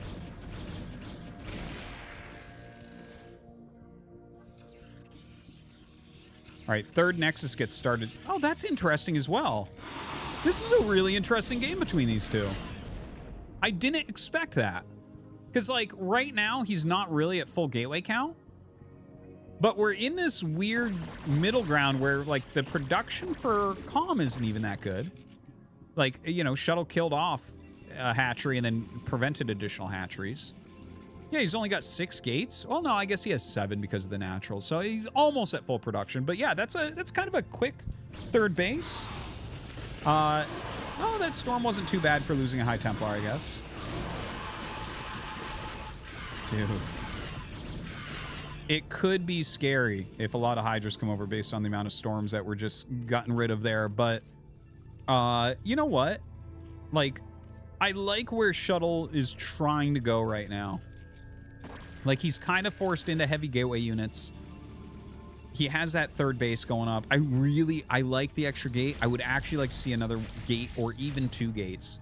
One change for Octagon this season is you get 1 additional mineral patch at that mineral-only base, and it makes a huge, huge difference as to how much you're mining. A huge difference. It makes the map feel really more macro-oriented. That base before was kind of like, oh, I'll take it because I have to, but it's actually a reasonable base now.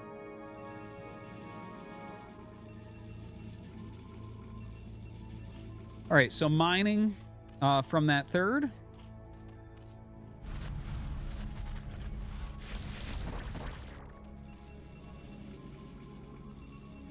Okay, Robo on the way. Yeah, definitely does need to get some observers out. You know, I don't think he's going to go Reavers, but I do want to mention a Reaver is a tech unit, so people think of it as a gas unit. It's really a mineral unit. Costs 100 gas, 200 minerals, and then it's all minerals to make the shuttle to carry it and to make the scarabs. So it's like the same gas as 2 Dragoons, basically, right? So it's actually like a really interesting unit in that regard, where it's like, okay, yeah, this is splash damage that you get that is actually mineral focused as opposed to gas focused. So I don't think he's going to go for Reavers, but sometimes when I see the third base being a mineral only, I wonder if there's some world in which some Reavers could be mixed in.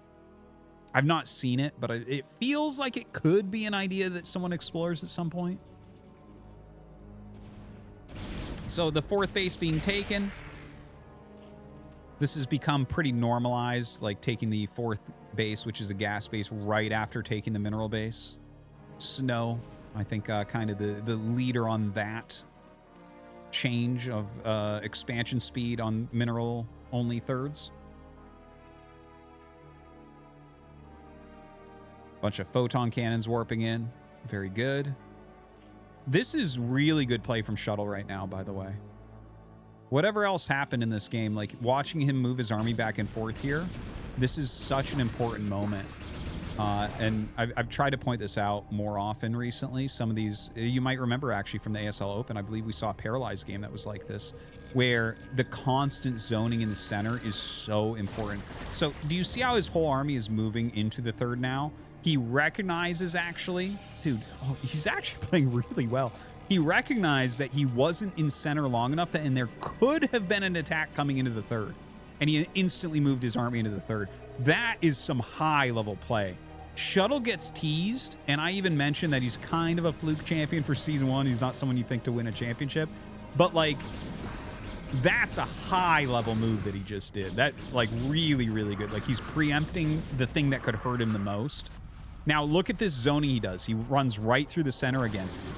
Oftentimes, this is, like, how you need to play mid-game. Move back and forth with your army, back and forth. And as Zerg units come out, attack them with what you got. Maybe throw a storm if a ton of units are coming. But, like, this moving position for Protoss at this stage of the game is really powerful. It's more powerful than any moving army that Zerg has because of Psystorm. But Zerg is in this really great turtle position. He should not be attacking here. Perfectly spaced lurkers, all on high ground squares. Yeah, throws some storms down here. He does kill the first 4 lurkers, like, with pizzazz. He killed those first 4 lurkers. That was, like, perfectly done. It's actually a pretty darn good engage from him, but he needs to pull back now. I think the engage only goes south from here. If he tries to go up that ramp anymore, the lurkers are going to really start getting him. Okay, good pullback. Really good pullback. Dude, this is a great game. All right, bottom right is being taken, by the way. Don't forget there is that 4th base, which is the mineral-only base for comm. You're never really gas-gated against Protoss, so that's a legit 4th base. Zealots tried to walk in here, but the double lurker shuttle decided was a bit too much to sacrifice those zealots to, so he'll pull back for now. Double defiler mound, that's probably not a mistake. I think he just wants to get up to all the upgrades quickly. Plague grind is a big way to win and a very good way for comms specifically. All right, a lot of lings. He needs to pull back. Like, do not continue this battle. Pull back, pull back, pull back, pull back. Okay. Basically, as the zealots disappear, you need to stop taking battles that look like this. You know, grinding your opponent down is exactly the... Oh, look at that storm. Oh, my God. That was a good storm there. Oh, my God. Gonna pull back, though. Unfortunately, all the High Templars were lost there. And Shuttle is on 3 gas right now. He hasn't run out of gas in his main base or anything like that as of yet. Hopefully, Shuttle can get another base going. Because after losing all those High Templars, plus the ones he lost earlier, it doesn't feel like this is going to be a quick victory for Shuttle. If this game ends quickly, it's probably in Comm's favor. Now, lots of defilers are out, so the plague grind is definitely going to start. This is kind of an interesting moment where there's no more zoning going on. Shuttle is deciding to counterattack, and that makes sense. He doesn't have High Templars. He needs to build up High Templars. So to utilize this more mineral-centric army, moving around quickly and trying to get damage and forcing Zerg to respond to you, rather than running around center and getting plagued nonstop, is a very good choice from Shuttle. Again, Shuttle is putting out a really good game here. I honestly do have a lot of respect for Shuttle's Protoss for Zerg. I think he's a very good Protoss for Zerg player. You can see it here. He's not perfect. He's not like a Bisu. He's not quite like a Mini. But the guy knows how to play Protoss for Zerg for sure. All right, looks like he wants to attack bottom right. He is dictating the flow of the game right now. We don't know if that'll last. Ooh, the Observer dying here is pretty painful. Storm will finish off that top lurker, but the bottom one I'm not so sure of. I don't know if he actually got hits on that or not. Okay, finishes the top one. Is he going to storm the bottom one? Okay, he does storm the bottom one. Does one storm get it, though? I don't... Oh, it does. Okay, that means he got a zealot hit on. That's good. Okay, a wasted storm there. Ooh, a storm on that knife would be insane. Really good storms. Really good storms! Woo! Oh, my God. All right, pulls back the 4 High Templars. Hopefully he doesn't lose too many of them. Oh, he actually gets an Archon Morphile for that one. The other 2, I don't know if he canceled that or what. Yeah, looks like he just canceled that one. Plague going down, not a big surprise. Spread Lurker defense. I don't think Shuttle quite breaks that. And he doesn't either. What a great pullback. What a great pullback. I'll say one thing. So far, I know we're in the first half of day 1 of the qualifiers. So far, we have had sharp play from these players. Like, this generally the second season of ASL in the year, because it's close to the first season, everyone's in ridiculous shape.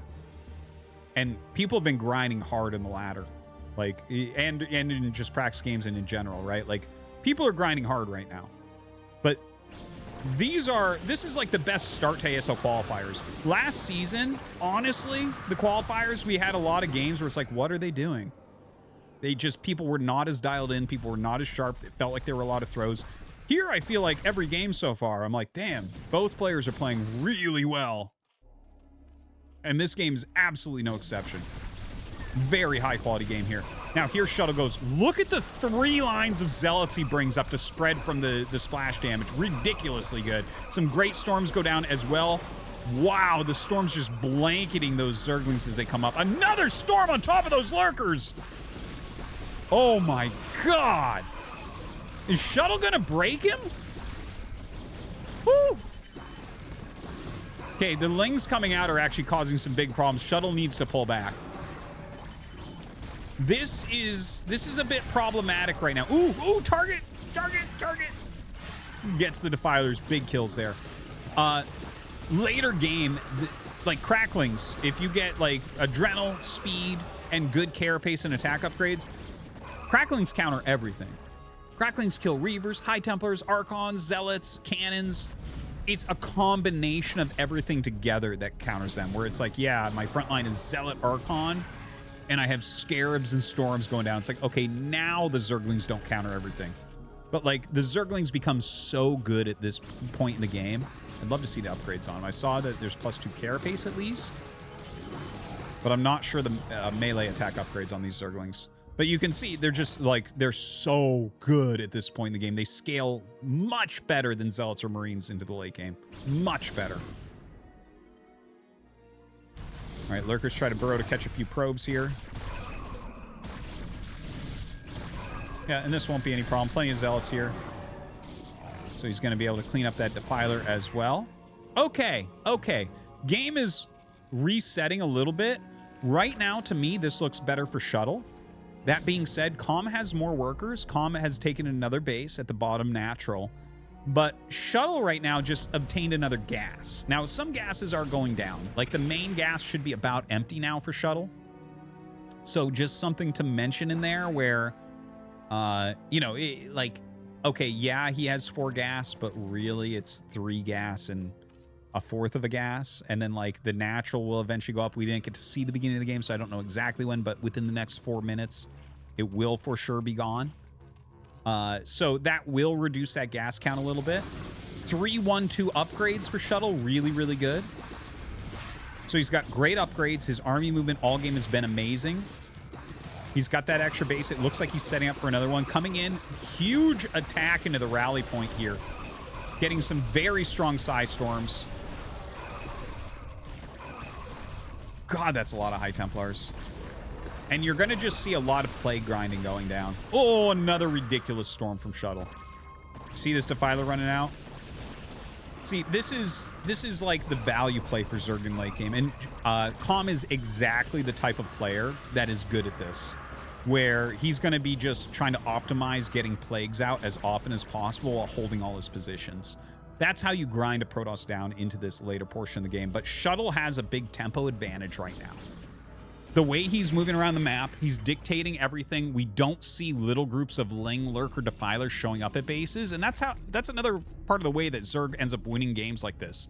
Is like the Protoss army will be out attacking, and then suddenly Dark Swarm and a group of Lings hit a base. And it's like, ooh, that's going to be hard to deal with, you know? And potentially even gets a base. But Shuttle has done a very good job. This hasn't occurred to him yet. 6 o'clock being taken is interesting, because that could be a staging point for attacking bottom left, as well as, of course, another base for Calm. But I think the sneaky staging point for attacking bottom left is even more important than the extra base. If Shuttle loses anything in the bottom left, the game can swing to Calm really quickly. Okay, a Zealot finds this. That's really, really important. This feels like a game where we might see him throwing Robo down at the bottom left and starting to make Reavers there, just to make sure that the base doesn't get broken. All right, I guess we're going to 2x this. I'm not in control of that, guys. But yeah, like, shuttle just starting to break through everything. Okay, we're going to go back to 1x. And everything gets surrounded here. Oof. Shuttle kind of out of nowhere losing his whole army there. I feel like I lost my stride when they 2x'd it. But lots of Zealot, High Templar, Archon here. I wonder if this game just turns on its head suddenly. There's not a single Dragoon left in this army. And, like, Dragoon's not that good against Defilers, but still important for consistency of damage when you're roaming. Here, like, I mean, as soon as you're hitting anything, you're taking damage as well with this melee-focused army. And the thing is, I don't feel like you want to make Dragoons in the late game. It's like you just kind of want to keep your group from the earlier game, so it's unfortunate. Oh, yeah, we see that he is, in fact, going for those Reavers in the bottom left as well. But yeah, look at this, how it's actually getting a few more Hydras in the army now. The Hydras are like the natural enemy of the Archons. Obviously, the Storm going to do very well against that, but Archons will get powered down by Hydralisks very, very quickly as they have explosive damage and Archons take full from everything. So it looks to me like Calm is now starting to take control of this game a bit, but it's definitely not over. Now, this drop, what I was saying before, right? If anything dies in the bottom left, then the game will turn on its head really quickly. So, yeah, this base doesn't have enough to stop everything in these Overlords. If he had 2 Psystormers in here, maybe? But no Psystorms right now, unfortunately, to land there. That would have been really... Oh, he didn't have nearly as much as I thought he did. What? Didn't he have way more than that? Well, maybe not every Overlord was full, and, like... one of the ones that was full things died to the cannons, I think. Okay, so never mind. Never mind. If those were all full, I feel like he would have gotten the Nexus. So maybe a bit of a misplay there from Calm, because as soon as your first drop appears, your opponent is way more ready for drops for the rest of the game. The first drop is actually the most crucial. Okay, catches some drones on the transfer here. Shuttle moving towards bottom right.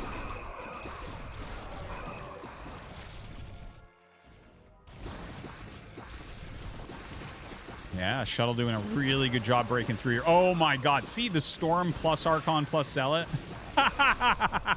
Kills 1,000,000 Zerglings. Insane. Gets a Storm on those drones as they run away as well. And I have a bad feeling here for Calm. His supply is getting pretty darn low right now. Shuttle doing a great job picking off one of these bases. And he split that bottom 6 o'clock base from everything else as well. So who knows? Maybe he's able to get that now also. Storm coming down against the incoming Zerglings. Oh, the Lurkers are so clumped. Calm instantly pulling those back a bit. The Reaver coming in. Get his own licks in there. Another great Psystorm from Shuttle. Dude, what a great PvZ from Shuttle. God, I wish we had seen the beginning of the game. I'm really interested in what happened at the beginning that we had such a strange opener with such a late Stargate. Must have been very cool. Okay, so as you can see, I was not joking. Like, it sounded like I was joking, but I was not joking. 3/3 Cracklings counter everything.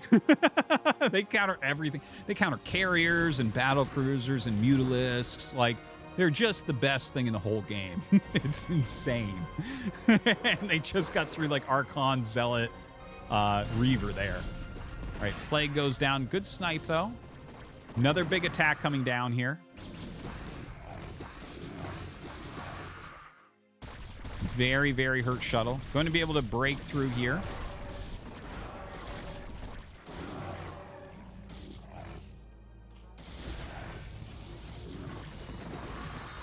All right, good targeting. You can't really micro it with the Shuttle there because they'll just die in one shot.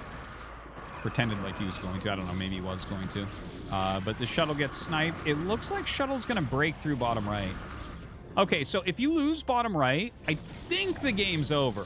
Because 6 o'clock should fall instantly afterwards. And then you only have 12. And that's it. Everything else is mined out for Calm. Comm supply, half of that of Shuttle's. Shuttle, of course, leads 1-0. So if he does end up taking this, he advances to the ASL. Protoss is doing pretty darn well so far.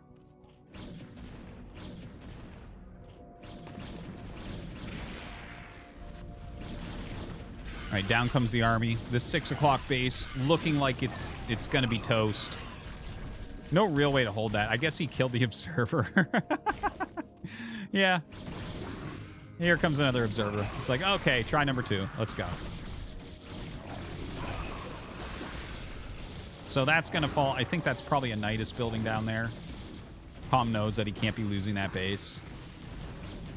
Little counterattack comes up. But with Reavers in here, don't expect too much.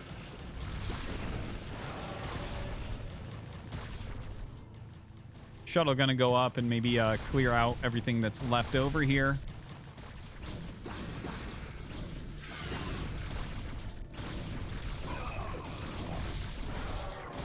Yeah, Comm doesn't really have anything left. You know, Comm is a great player. You know, I think he's a better strategician than a player at this point in his career. Not to say he can't come back. He has been top of the ladder in the last couple of years. Like, there was a point where he was #1 on the whole ladder when people were playing pretty seriously. So the guy's still got it. He's been in ASL. He was in ASL last season. He had a very poor performance, unfortunately, but still. Yeah, this might be the final stand here of Comm. What a great game. What a great, great game this has been. Bravo. GG. Shuttle to ASL.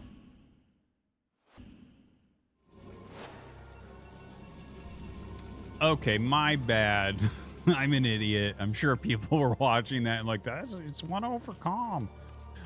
Yeah, apparently it was 1-0 for Comm. I glanced up there one time in the beginning, and for some reason I was like, Shuttle is winning. I don't know. Maybe you can go back to the beginning and they put it down wrong, or maybe I'm just stupid. It could be either one. But yeah, their names are very similar. Kim Yoon Hwan, and Kim Yoon Jun. So maybe I just glanced up there and I know Shuttle's name and I just misread or something. Whatever. Anyways, it's 1-1. So Shuttle's not in ASL. Sorry about that. My apologies. It's tied up 1-1. We're going to knockout for game number 3, which is fantastic because that last game was amazing. So I definitely don't mind seeing another between these two. Okay, so yeah, Shuttle bottom left, he does pylon, scout through the center to the top right. And yeah, Comm is in the bottom right. Wow, I really do feel a little bit foolish. Overpool here from Comm, so it's not like he's gonna get, you know, cannon rushed or anything. I don't even know if that's really what is being planned. There should be a forge coming down though. I'd be pretty shocked if he doesn't make a forge here. Yeah, so this is a build where it's built in that he can do a cannon rush if need be. Yeah, I like that. It's pretty good timing. He saw the Overlord coming up, so could turn around his secondary probe. You'll get in here and see like, oh, no drone down here, and Comm pulled the drone back perfectly to avoid vision, so he can just make the hatchery as the probe leaves. So some good execution on both sides so far. Come down, see that it's a an overpool. And I believe you go Nexus Cannon here, and it's no problem to hold. Very important to know your timings in this matchup for what you can get away with. It really makes all the difference in the world. Okay, so there you go. From this point, there shouldn't be very much action for a little bit, right? He's getting a photon cannon. He'll start the gateway next, and when the first zealot's out, he'll probably send it out. Other than that, it's going to be Lings chasing a probe, and that's it.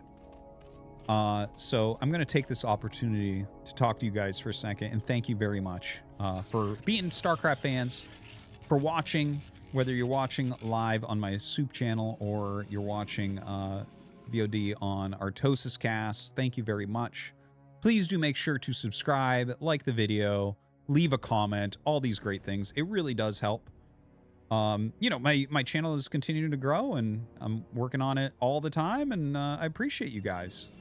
And yeah, thank you very much for all your support and watching and all that. And this ASL season is going to be amazing. And if you need more StarCraft than what ASL has given you, ArtosisCasts is there for you every single day. So thank you again. All right. Whew. Also, one other thing I wouldn't mind knowing, since you're already leaving a comment, do you watch every moment of the ASL videos? Like, do you sit there and watch all 4 qualifier videos, the wildcard video, both the open tournament videos, and then also all the different videos of the games?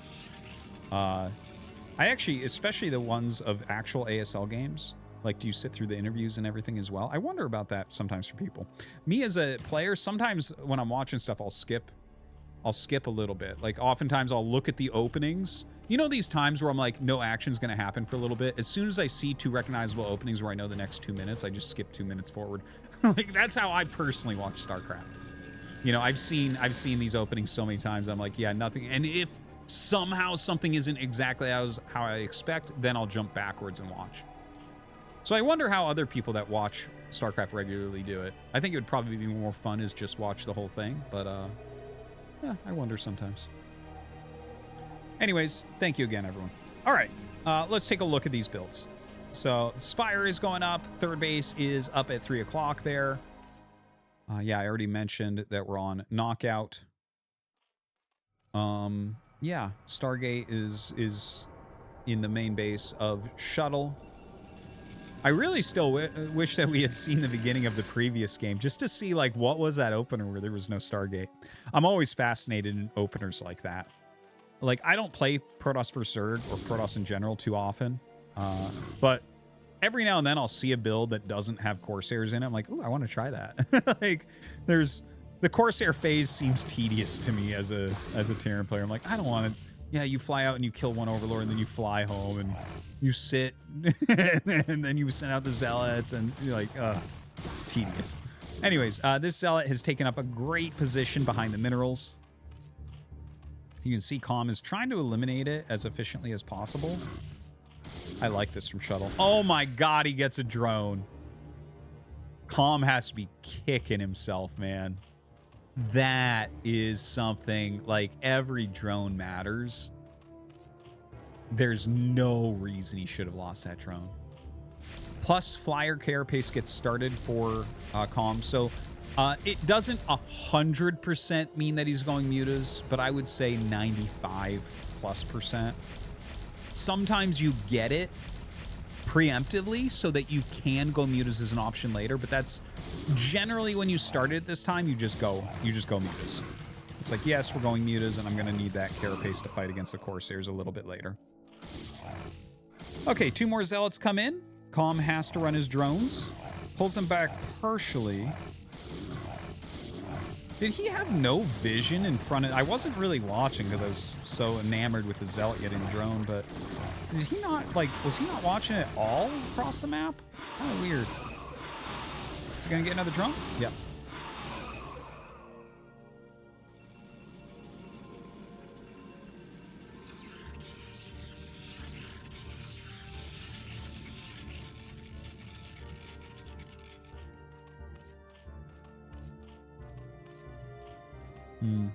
Okay, so the mutas cleared that, and Shuttle's adding a lot of gates. DT coming out.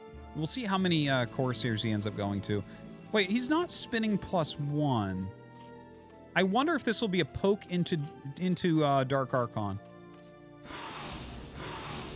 Because we've seen that a little bit more lately. That would be really interesting. Saw DeWalt do that the other day, where it was like a single DT poke, and then he just brought it home, made a Dark Archon, despite the fact that he had Corsairs. No, this one's going to try to dive in, and this one's just going to die. Oh, never mind. I guess it just walks past all the damage, and it's going to get probably 2-3 drones. Oh! Oh! 1, 2. Yeah, that's it. Not bad, though. I mean, considering. It's going to be able to kill this egg before the Overlord comes out, which is nice as well.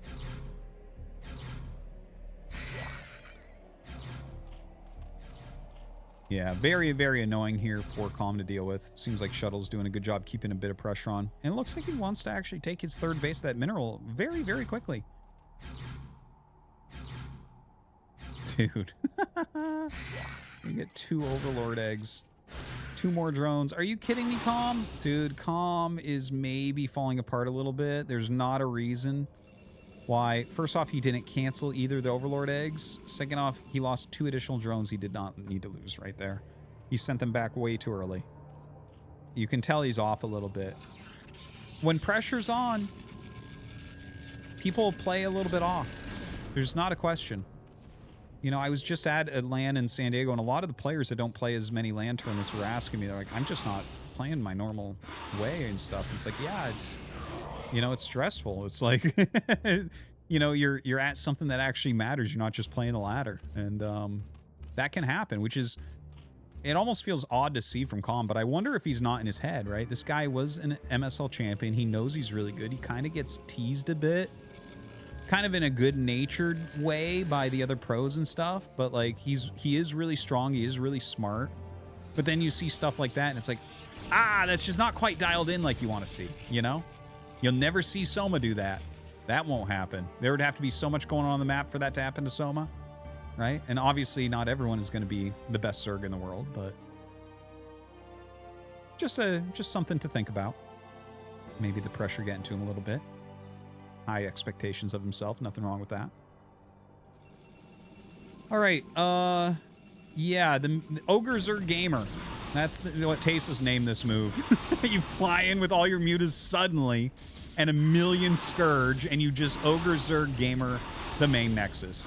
He kills the 2 cannons. He has a huge cloud of Scourge preventing the Corsairs from coming back. And Shuttle's just going to counterattack. Lots of Mutalisks being made. But did he send the Corsairs home?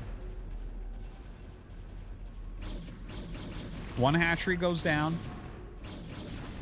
Dude, he just lost a High Templar on attack move into Sunkens, and it had 2 storms on it.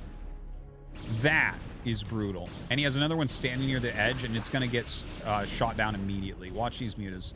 They're going to come shoot this High Templar down out of 0 vision. It's just going to die before he can get a storm off. Watch. Come on, do it. Don't make me look bad, Calm. Just go kill that High Templar.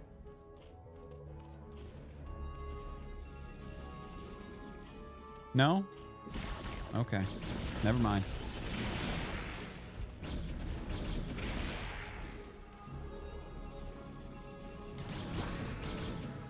All right, so Shuttle kills the front and then pulls back. Lots of Lings coming out, using some storms there. I mean, there was enough Sunkens there. I understand you don't want to do that. A storm went down, but it was kind of a missed storm. The mutas, Ogre Zerg Gaming once again. Lots of anti-air in here, but he's going to be able to chop through all of it. The Dragoon's going to come up to try to deal with this now. Uh-oh. Shuttle is... This is a weird game, because, like, definitely Shuttle did some damage across the map there. But... I don't think it was as much as what is getting done over here. Like, yeah, an Evolution Chamber and a Hatchery is pretty good. You force a lot of Sunkens. Okay, good. But the mutas have, like, killed a bunch of anti-air multiple times. Woo! Definitely killed some probes. Definitely forced him to stay back a bit. But Shuttle does have 3 bases. He can reprobe really quickly with 3 different Nexuses. Another macro hatch in that main base, getting the Evolution Chamber upgrades going once again. Big group of Lings going out onto the map. With Hive up, of course, Crackling's going to be amazing. By the way, I don't know how I didn't mention this, but, like, that's a very quick Hive. He hasn't made Hydras. He hasn't made Lurkers. This is like a Ling Muta composition that we're seeing out of Calm, and that is giving me some chills right now. That is not something you normally see. He is fighting to be in ASL right now. Have we seen even 1 Hydra?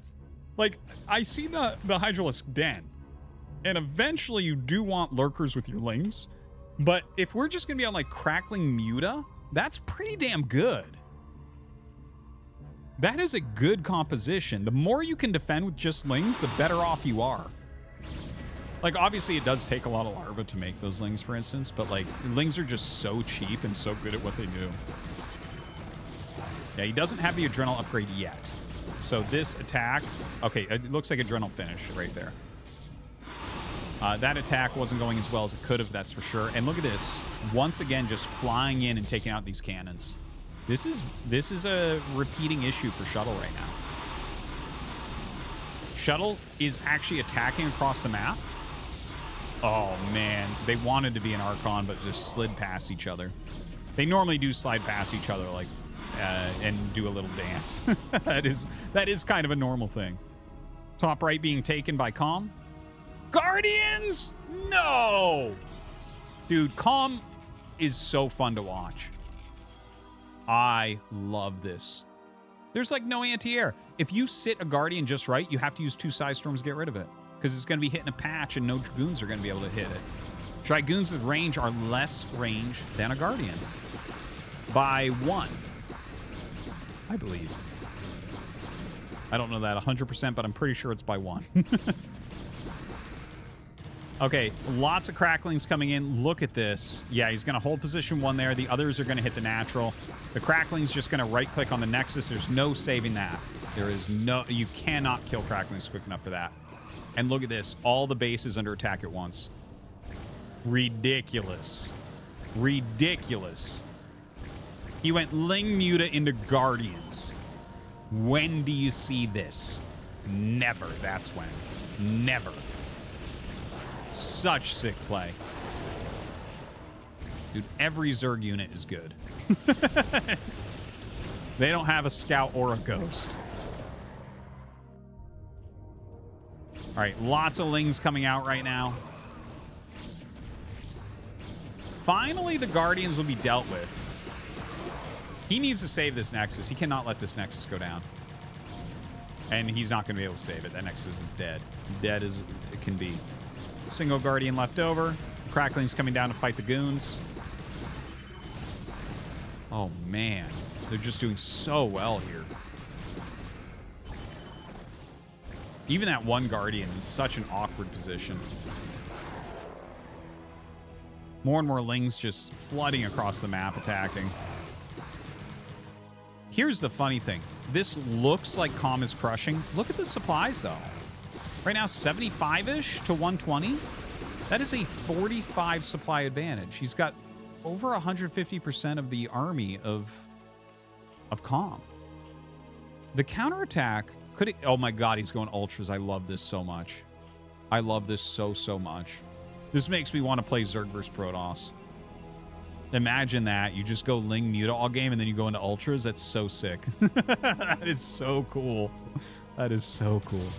But I wonder if we're going to hit this army, this critical mass that Zerglings just can't deal with. Zerglings are amazing in these weird little scuffles.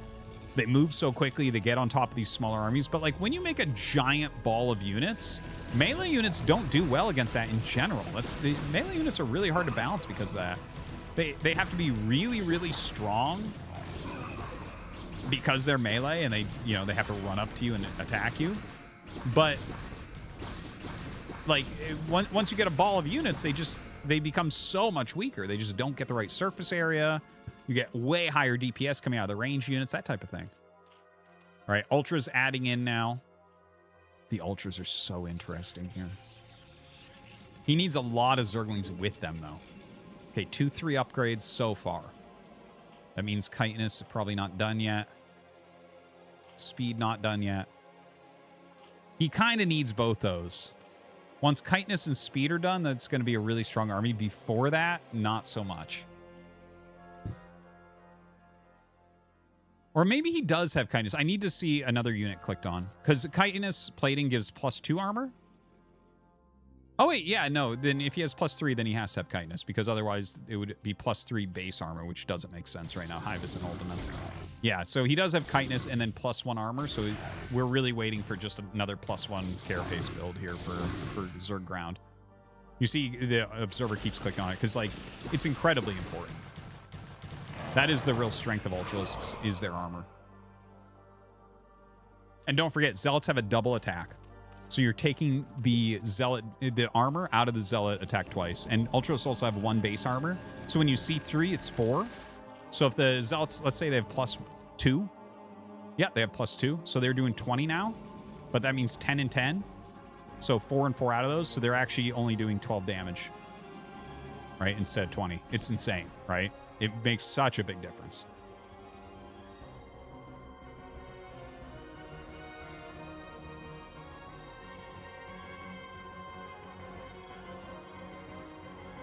All right. Chitinous and speed are done for Ultralisks. 2-1-1 here for Shuttle. He needs his Zealots in front. You can't let your Dragoons be taking the brunt of these attacks. Oh, dude. Oh, no. These should actually come down and flank the Dragoons. That's going to crush. Yeah, there you go. And look at this. He has to go over the bridges now. He can't stay out here. Oh, my God. Oh, my God. That's a lot of Ultralisks. Woo! Okay, so, by the way, that Dark Archon is out for Maelstrom. Hold those Ultralisks in place. I like it. Not a bad idea. Honestly, DTs, if they're not being detected, will do really well against Ultras because they have such high single target damage. It's like burst damage against high armor in a MOBA, if you're a dirty MOBA player. Okay, that is just so many Ultras I don't even... As a Terran player, my heart is palpitating right now. When I see that many Ultras, I know the game is over. I assume it must be the same against Protoss, but you never see this.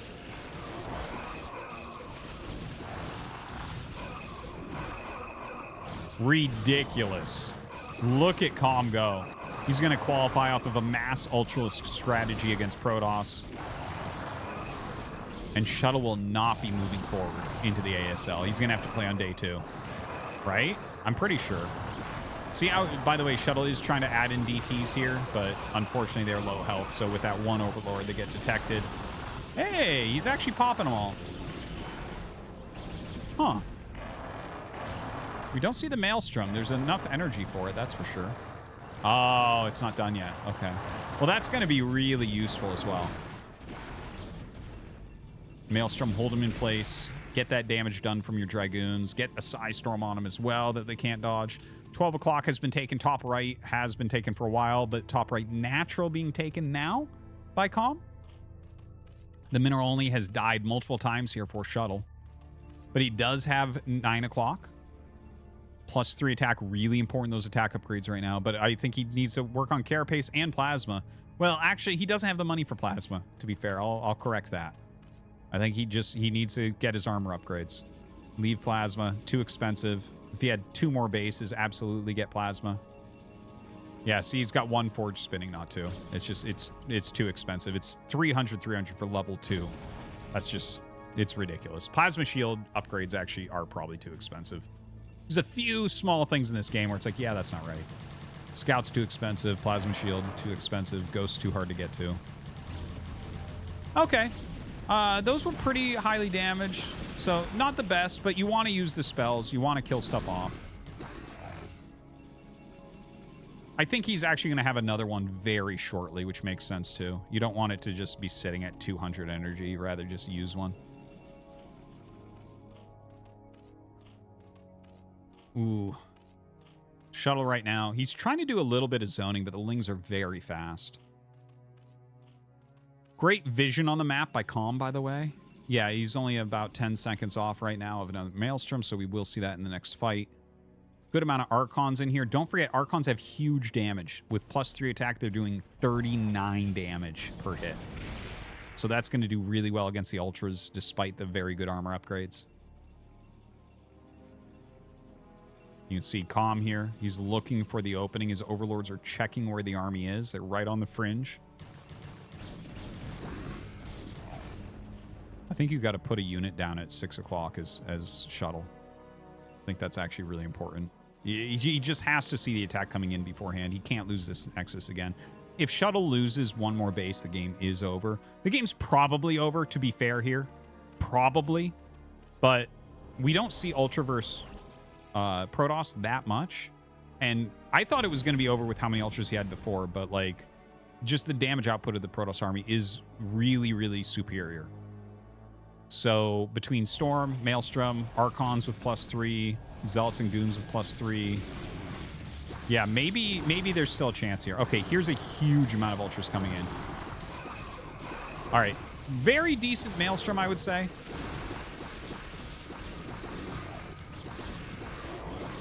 Oh.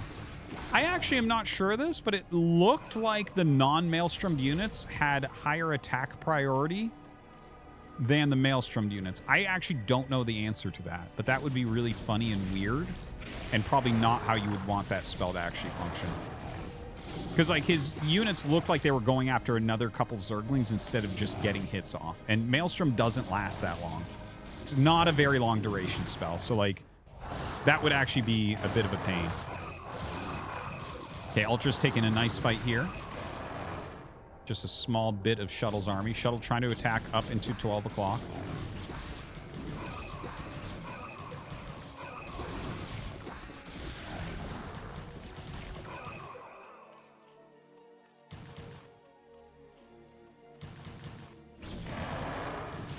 All right. Well, that should probably do it, I'd say. GG, and that means Calm goes to ASL. We're now going into Group 4 and taking a look at the bracket. So we have Bishop up at the top. It looks like he lost to Hero. Of course, Hero, one of the most solid and steady ASL players ever. So a tough matchup there for Bishop. And yeah, I'm not actually sure who the Choi Kong Moon is. I'm not sure who that is, but Hero beat him in the round of 4. That is not the real Flash, by the way, if you see the Flash ID written there. And Hero's going to be going up against Skay. Skay, if you watch a lot of ArtosisCasts, you've definitely seen a ton of his games. He's extremely fast, a very good up-and-coming Terran player. He was in ASL very recently, once or twice, but hasn't had great results yet. Skay's journey there went through Luna. He's an up-and-coming Protoss, and Luna beat Zealot. Zealot's had a hard time getting back into ASL recently. It seems like he's in a bit of a rut. And Skay also beat in the very first round a Chinese Zerg. I'm not sure exactly which Zerg that is. Yeah, I can't read Chinese literally at all, but I memorized some of what the shapes look like for some of the names of the guys. Like, if you show me Xiao Shui or Miyu, I can tell you if it's their ID, but that's it. Yeah, anyways, and Skay took out Mong in the round of 8. Okay, so Mong falling as well, who's been a pretty regular player in ASL. So Skay with a very strong run in here. Heroes run, taking out Bishop's big. Bishop is definitely a very, very strong player. So looking at this, I would definitely favor Hero, but Skay has a very good aggressive Terran in Terran vs. Zerg. So let's see how this one goes. All right. Bottom right, we have Skay. Look at that great ID. JSA_S_XXXXXXXXX. A great way to get your fans involved, having an ID like that. And of course, yeah, Hero here in the top left. So we're on knockout, which means it's 1-1. Okay. I tell you, I know that the days are already really long, but I would really like to do the entire finals of each match. But yeah, I mean, that's the way of ASL, right? Like, they're making it a TV show. They don't want it to be too long, I guess. I would take it. I would be happy to. I tell you, I miss the few seasons that we had of KSL when I did like 10-hour KSL qualifier casts where I'm literally casting non-pros and stuff too. Those were fun. Those were long, but those were fun. Oh, man. Anyways, we're in game number 3, so this is a really important moment. Hero is a player that I would be shocked if he doesn't get in. If he loses here to Skay, I think he's still favored tomorrow, but I think it's likely that he'll take Skay down here. Especially, like, here it's cross spawn. Skay isn't doing anything hyper aggressive to open, I don't think. We'll see if he takes his gas right now. No, he's not going to. So, like, this is just going to be an expansion opener. And, like, I mean, there's a wide variety of what he can do after that, but it's slowed down enough, right? If you're going to beat Hero, it's pretty hard to do it after the very beginning of the game. You know, you catch him with something right at the beginning. That's very different from letting him get into layer and have some mutas out and stuff and then trying to take him out. But we'll see. Yeah. Well, definitely nothing going to happen for a little bit. Thank you guys for tuning in. And hope you're enjoying all these ASL qualifiers. So far, these are the best qualifier games that I've seen for ASL. Just ridiculously good qualifier games. Everyone is playing super high level, unbelievable matches. We had some pretty good ones last season. Like, there were definitely a few matches where I was like, damn, this is like main ASL tournament quality stuff. But we also had some big throws where I was like pretty disappointed with some of the plays from some of the players. That's why when people were talking about like racial imbalances in last season, I felt like it was more down to players playing poorly. This season, I think, will tell us something, because I feel like so far in these qualifiers, every match I'm like, oh yeah, these guys are both playing amazing. Right? We had Sharp over Speed earlier, and then we had JYJ over Sue. That was ridiculous! JYJ versus Sue. What a match. What a match. Game-O against Barracks was really, really good. Little bit of an upset, I guess. Converse Shuttle, amazing. Amazing. That game, too, from Shuttle. Ooh, that was probably my favorite game of the day. Actually, Sue versus JYJ was ridiculous. That was ridiculous. Yeah, even though JYJ ended up winning, I felt like Sue was making insane moves. And yeah, and here we are now in Hero vs. Skay, our fifth finals of the day. Hoping it's as good as what we've seen so far. We're in for a treat if it is. Okay, so I was looking at my pad of paper, so I didn't see exactly. It looks like a fast +1 build from Skay based on the shape of the buildings in his base. Over on Hero's side, like Skay keeping this SCV alive for 100 years. So, you know, he can tell what's going on pretty easily. Just a standard 2-hatch Muta opener. Yeah, there's the +1. Second rack's on the way, and of course he's making his academy in the bottom right of his main base. So, you know, I mentioned this before, +1 builds have come back in a very strong way. But we've also seen +1 builds can get dominated if the Zerg player plays well. We definitely saw that in one of the Sue versus JYJ games. Even Game Over Barracks, I feel like we were really seeing like, yeah, see, there's Zergs can do very well against this if they just play completely the fundamentals and execute it well. It's part of the reason why we've had a lot of tech builds lately. But Skay is Skay. The thing that really strikes me about Skay when I watch him play, and I've played him quite a few times, but obviously that's a different matchup. Skay is really fast. Like, he's the type of player that it feels like he can set up enough things going on at the same time that he can overwhelm Zergs. And I think that's an important thing with Bio. Like, if you're not fast with Marine Medic Science Vessel, Zerg just blocks everything. But if you're just hitting locations, like, if you hit 3 spots at once, and you're faster than Zerg, you're very likely to get a lot of damage. But if you try to hit 3 locations, but Zerg is a little bit faster than you, they're going to deal with each of your attacks in turn. And how are you going to make that work then? Right? That's the thing. You have to set up multiple things happening at once to overtax someone, especially with Marine Medic against Zerg. Maybe that's why I have such a hard time with it. All right, that there is a 5th Rax.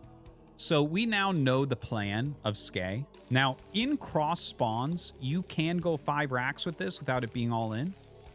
But notice how he's taking SCVs off gas. Notice how he's not making any SCVs. Well, that's pretty normal anyways at this phase, but I think it's really likely here that Skay just goes for like an all-in push. Like, he just tries to kill Hero.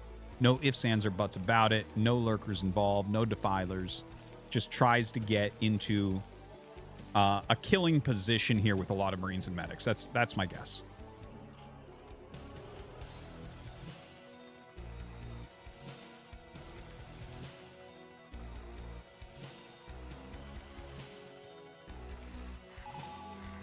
All right, so Hero rotating back in.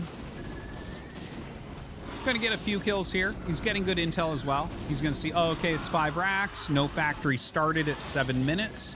This is very good intel for him. Okay, so this is an interesting spot. He can do something like make 4 extra Sunkens right now and keep up the harassment. He can try to hold him at the bridges while he rushes up to lurkers. He could try an Army Crush, but I think Army Crush is the weakest option here. Right now, he's trying to slow the army down. I would love to just see... Do we have a Hydralisk Den? Is he actually going to try to Army Crush? It's kind of reminding me of some of the stuff we saw earlier today. But where it's like the pure Muta is trying to hold off the mass +1 Marines. But as we've seen from Sulky, generally you need a bunch of Lings with that as well. Yeah, I don't see... Okay, see, he's making the 5 Sunks now. So this is going to turn into a game where he gives up his 3rd base, but he does tons of damage other than that, most likely. Well, his Mutas are flying back towards this group, so maybe he's going to try to kill this group off still. It's not likely, though. He doesn't have any Lings with it. Like, sometimes you'll be able to do it, but overall, this is not a winning strategy, I would say. But with 5 Sunkens at home, it gives him a lot of options here. 5 Sunks is like a really, really important number against armies this size. At 5, generally, they're not going to be able to attack you. So what happens is you make 5, you give up your 3rd, and you counterattack. And there's so many Marines and Medics on the map that you can do things like kill all the turrets in the main and sit on top of the barracks or sit on top of the command center, something like that. So this base is going to fall. We already knew that. Okay, he's killing the turrets in the main. Lots of damage. Does he go after the barracks as well? I don't know. Army turning around now. Wow, that was pretty wasteful, but he's going to get the command center. Ooh, that's a big kill. And notice how he's even adding some more... Oh, you have to finish that. You have to finish that. Yeah.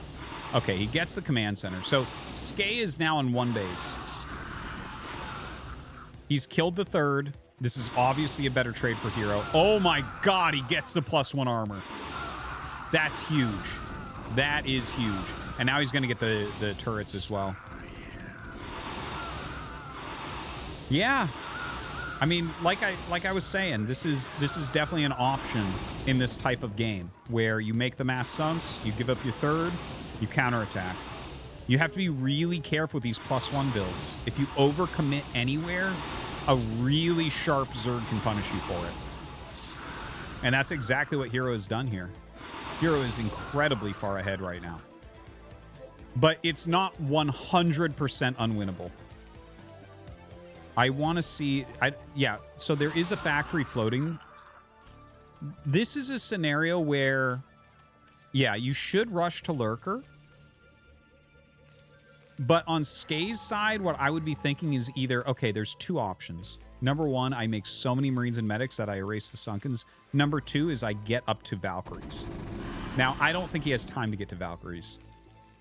He's only got 1 scan, but he scanned. I think he was checking, and there's a Hydralisk Den. So, like, Lurkers will be out before you can have 2 Valkyries. The thing is, the Valkyries will help the Marines to deal with the Mutas so well. But if there's Lurkers up already, it doesn't matter. So where do you go from here? It's very tough. It's very tough. Only 29 SCVs on 1 base. Skay is remaking the command center.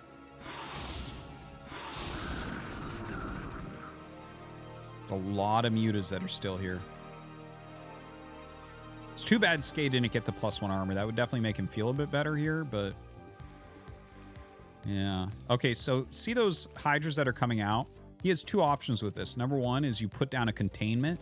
Number 2 is you just send them to the bottom left and set them on the ramp. I think setting them on the ramp guarantees victory.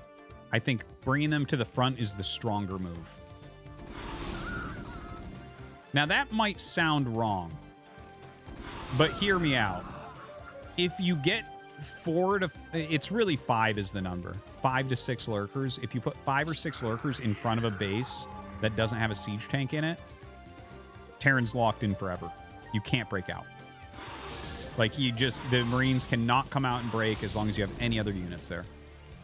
So, like, that's a stronger move. Like, that can basically end the game right there.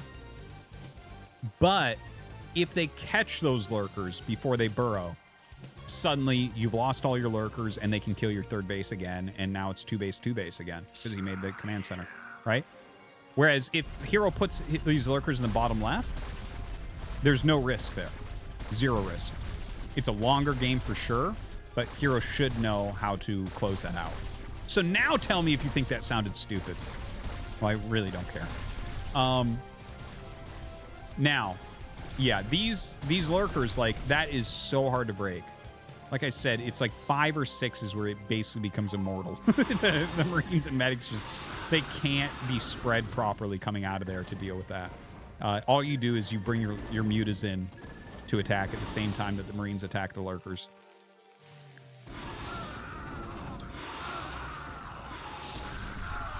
See, he's going to try to break it. Oh, and Hero advances to the ASL. To no one's real surprise, but very well done. GG.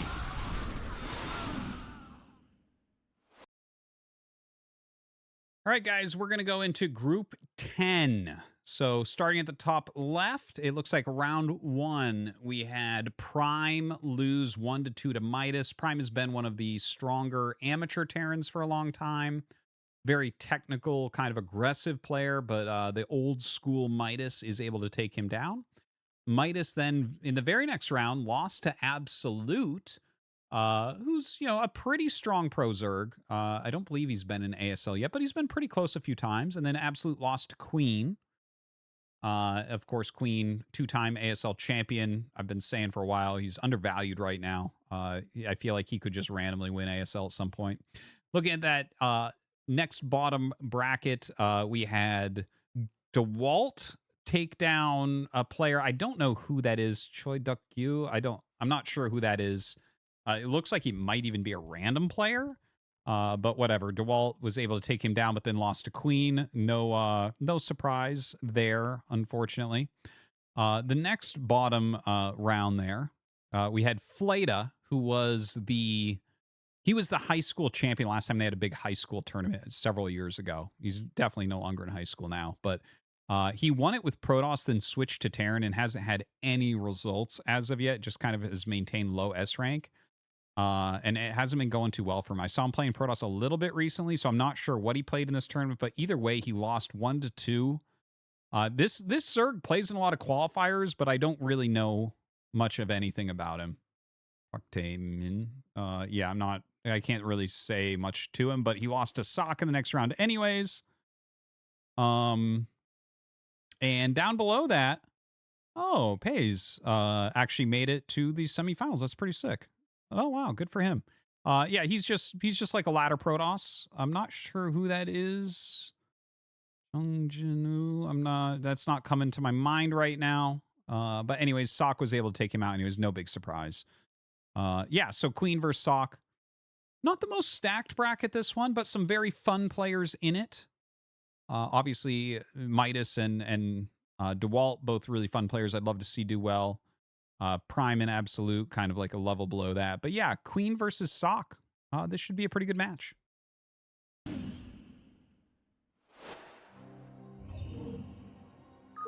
Here we go. Queen versus Sock, and we're getting to join this live on game number 1. All right. Excellent. Love it. Love to see it. We're going to be on Colorless Fate. We've skipped a lot of games today in the qualifiers, unfortunately, so I haven't seen Colorless Fate as much as I was hoping, but very excited to see it here. I think that this is an excellent match between these two. Queen, I honestly value these two at about the same level. Well, maybe a little bit different level. Like, I do not think Sock will ever win ASL. But in a match against each other, I actually put this pretty even. Sock has been playing amazingly lately. Like, Sock has always been very good. Always been, if you're not like a hardcore Terran player that keeps complete track of what every Terran's doing, you probably lose track of Sock, except for how annoying I am saying the same thing about him over and over. But like, as someone who just really studies all the Terran players, Sock is always on my radar. He's always on every Terran player's radar. He has a lot of good ideas. He's always really, really solid. He never plays exactly the metagame. He's one of the most important players for a lot of like the mech transition 1-1-1 type builds. He's one of the originators of that. Like, he is a legitimately great player, but not a player that I think is going to win an ASL. It's a very hurt Ursidon, but also invincible. Looks like we're looking night scope heat vision on his wireframe. Anyways, yeah, Sock is great, and he's been playing really well. He knocked Mini out twice last season. He had some very good games in ASL. A little bit of blundering there as well. Had that crazy series against Tolbo. Yeah, so there you have it. Going up against Queen here, he is doing a forward 8 racks into a factory behind, but Queen has gone for a pool first. So the 8 racks not likely to do very much. But the thing is, with this particular version, where you're going Marines and then also a factory behind, even if you don't do damage with it, the Marines just keeping Zerg busy while you get a Vulture out can be good. Because Zerg is going to have to make the Vulture, or their Lings, but then also has to make a Sunken Colony as well. So, I'm not sure exactly what's in those right now. I don't know why he's mining that minerals either. Oh, you know, actually, I mean, there is a really strange thing that could happen where he ends up mining that out to get vultures through or something. I don't think so, but whatever. All right, hides the Marine, or hides the SCV, and the 3 Marines I think are just waiting for the Lings to go through. All right, so he fires upon one of the Lings, and Queen is going to pull everything back now. The SCV coming as well. I think you have some potential here pushing through those eggs. You can get back through the eggs if he's coming for you. Oh. Well, that wasn't well executed, but he does glide the SCV in. He tries his best. God bless his soul. That was not the execution he was looking for. Absolutely not.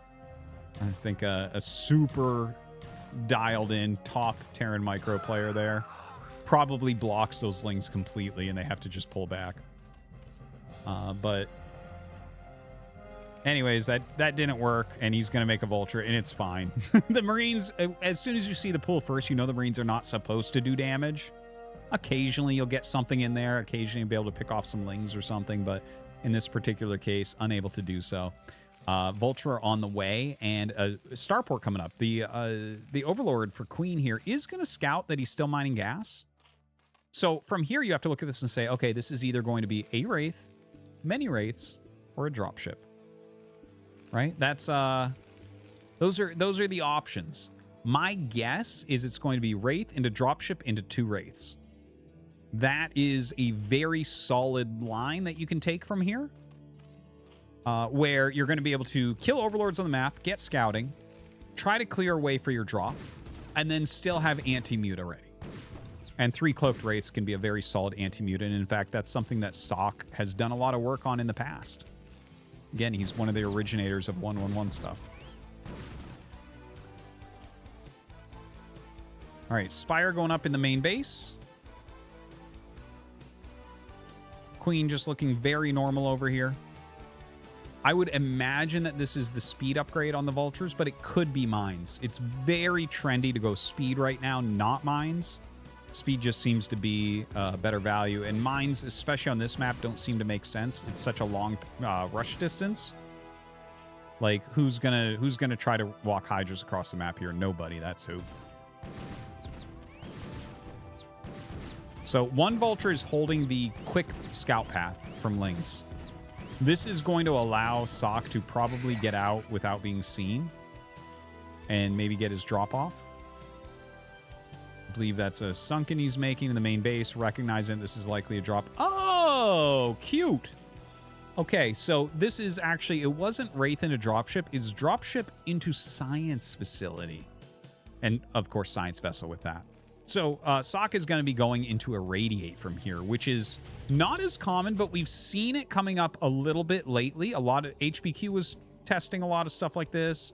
I think I actually saw Sock play a game similar to this. It's been popping up a little bit. either way, a little drop here into the main base with those vultures out of vision. Beautifully done. Now, there is a sunken here, so this won't last forever, but he can get a lot of drones, especially while 3 or more vultures are alive. So already killing about 3 workers. And he's running them by. I don't think he's going to get anything else, unfortunately. So that was actually a good cleanup from Queen. He didn't take that much damage. That was a pretty big investment to kill so few drones. Dropship is flying away. Those vultures going to try to buy some time. A lot of missile turrets coming up. I like Queen's position here more than Sock's, but Sock's position isn't dead. Even though that looked pretty bad, Queen is in a very defensive stance. No third base or anything. The dropship is actually still alive. He's got the Vulture speed upgrade, which is actually considered a very strong upgrade to have in the early game against Zerg right now. You get a lot done with them. Even though here he's not getting that much done, he's keeping the mutas back. He's getting good scouting done. And he's getting into vessels. And out of everything you make out of the starport, the vessel scales the best by miles. By miles. It's like the vessel will gain power over time and gain value over time, whereas a lot of these other units won't. So yeah, Sock in this kind of cool position where, you know, if he starts getting irradiates consistently, I could absolutely see him coming back into this game, even though Queen definitely has an advantage at the moment. Now, Queen immediately punishes one of the turrets. I think irradiate's done, but I'm not 100% on it.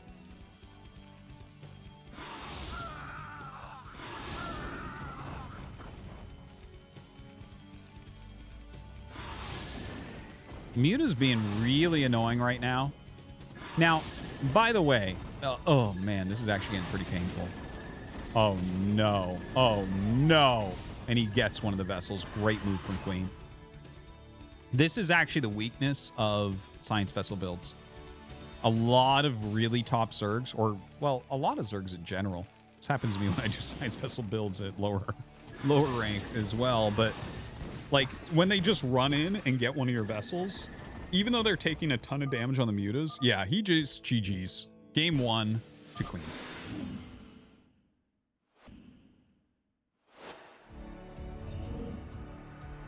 All right, here we go. It's going to be game number 2 between Queen and Sock. Queen definitely getting the better end of that one. Yeah, Sock just slightly off on everything. You know, there's another world maybe where Queen's mutas aren't as fast or something, or I don't know, maybe he's missing a sunken colony or something like that, and Sock just pounces on him and maybe gets the win, but good job from Queen. Looking solid as ever. Definitely a player I would be shocked to not have in ASL. You might remember he did lose to the legend himself, BCM, the A-rank Terran. The what do they call him? The Korean pros call him the salary man. He's just got a regular job, just likes to play some StarCraft, and he just bunker rushes every Zerg in ASL and eliminated Queen that one season. He actually knocked out Hero once, if I'm recalling correctly, but Hero did end up making it into ASL anyways. And he's taking games off a lot of them. It's really funny. Absolutely love that little arc. It's funny. Oh, man. Anyways, yeah, you would expect to see him get in no matter what. And honestly, I expect Sock to get in no matter what. Sock has just been way too strong lately. It takes like a real monster to knock Sock out. We'll see what goes down here. Like, again, I'm favoring Queen, but like, would not be surprised for this to go to game 3, really.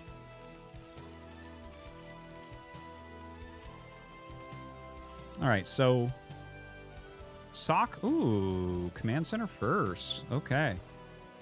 Well, command center first hatch first is going to be the name of the game, and that's going to go, you know, well, it should be going better for Sock. Like, if you happen to go 3 hatch, which no one would do, like 3 hatch before pool, then sure. Then, you know, Zerg could be ahead there. But, yeah, command center first is pretty badass. Now, which command center first will this be? Is Sock going to go for a quick +1 attack? That's been pretty trendy lately, and it's definitely a very good build. I don't think it's exactly Sock's skill set. Sock is a very, very technical player, meaning this is a guy that wants to either have like science vessels or like mech units. Like, his best games are generally utilizing, you know, teched units, not just masses of units. He's not just about making a ton of units. He's about making, like, the right units and utilizing them in an intelligent way. That's kind of the hallmark of Sock's play. In fact, I'm remembering back now. He played a game. I want to say it was in the qualifiers last season, or maybe it was actually in the ASL Open last season, because he had a really good ASL Open run last season too. But he played a game on Jane Doe, I'm recalling. Maybe someone can help me out here that's watching, but I believe it was on Jane Doe where he went Tank Valkyrie. And it was kind of cool. It looked like he was trying to say, this comp beats everything. And it ended up not doing so, but the idea was there, right? If you have enough Valkyries, the queens can't broodling your tanks, and there you go. And tanks in large enough numbers beat everything on ground. It's like what a little kid would think up. It's like little child Artos would be like, yes, this is an unbeatable composition. Of course, nothing is unbeatable except defilers. So yeah, anyways, this is the type of player Sock is. Very fun, very entertaining in my opinion. But he is going for that quick +1 attack. I don't see the Academy yet, which is like a weird take on it if he doesn't get Academy pretty quick here. Oh, Hydralisk Den. Okay, so this is going to turn into... This is actually really bad for Sock. A couple things. First off, with Command Center first, generally you'll start your Academy before the eBay is done. The eBay's done a bit and he's getting the Academy. Queen happens to be going for a Ling Lurker all-in. Sock will not have a scan for this in time, and he will not have range for this in time. Now, that's not saying he's going to die. You can still hold this. If you get a sniff of it quickly enough to build enough bunkers, you can still be okay. He's not going to be okay. This game is as close to over as it can really get without all his buildings being dead. He's going to have like 2 Marines. The Lings alone can probably come close to finishing this. But yeah, like you're just not going to have enough damage output. Oh yeah, in fact they might actually finish this because he's going to get that Ling up there, or that Marine up there. Yep. Okay, this game's over. Queen is going to advance to the ASL. All right. I mean, he pulled the trigger on a very aggressive 2-base all-in, and it worked out before he even got to what the actual all-in was. That's funny. Sock playing this maybe a little bit too greedy after the Command Center first. That happens. You give so much respect to your opponent. You're like, no, I got to be greedy on every level. And this is what happens. Lurker's on the way. Sock is still trying to hold on. He's probably getting range right now, by the way. Range allows bunkered Marines to hit Lurkers. Otherwise, the Lurkers can outrange the bunkers. So it's actually more important to get the range upgrade than the stim upgrade generally when holding a crazy all-in like this. Okay, so he already has stim, I guess. Hey, hold on. Did I call this too early?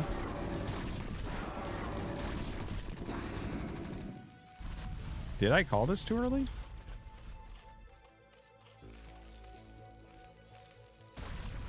Maybe. Maybe? This, like, I can't even believe it if he comes back and wins this. That's insane. Like, he took so much damage from the Zerglings. And that bunker almost broke, but not quite. Not quite. Queen's Nest on the way. Okay, that's quite a good follow-up. That's quite a good follow-up. There's no factory. If there was a factory, the Queen's Nest is not my favorite. Probably a Spire would have been a better call in that case. But with the Queen's Nest, like, can you imagine Sock breaking out of Lurkers here? No, you better not. What are you doing? Is he just baiting stims? Is there a reason? But, like, it's hard to imagine the Bioforces breaking out of here before there's going to be a Defiler. Maybe.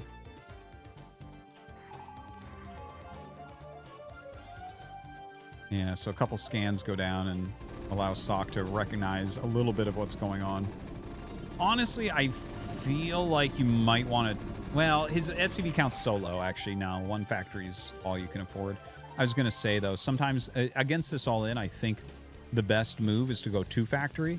Because what you do is you push out really quickly with 2 tanks just to push the lurkers back so you can get mines down, and then the Defiler all-in doesn't do it. It doesn't break you.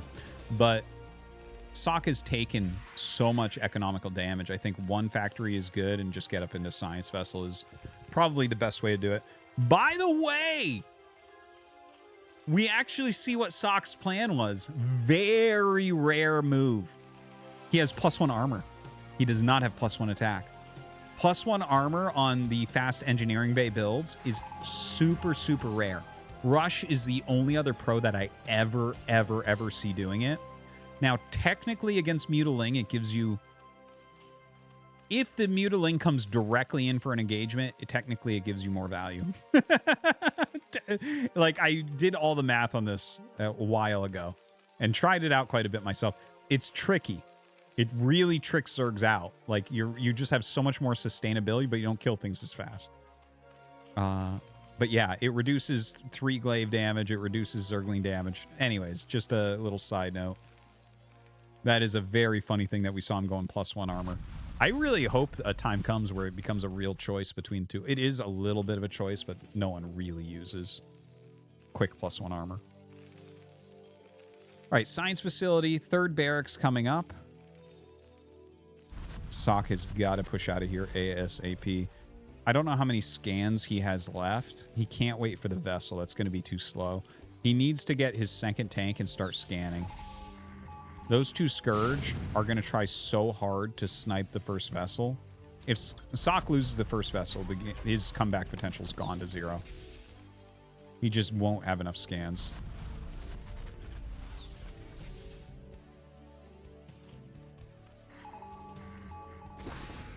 Yeah, look at how Queen just keeps pulling back. 1st Defiler's on the way.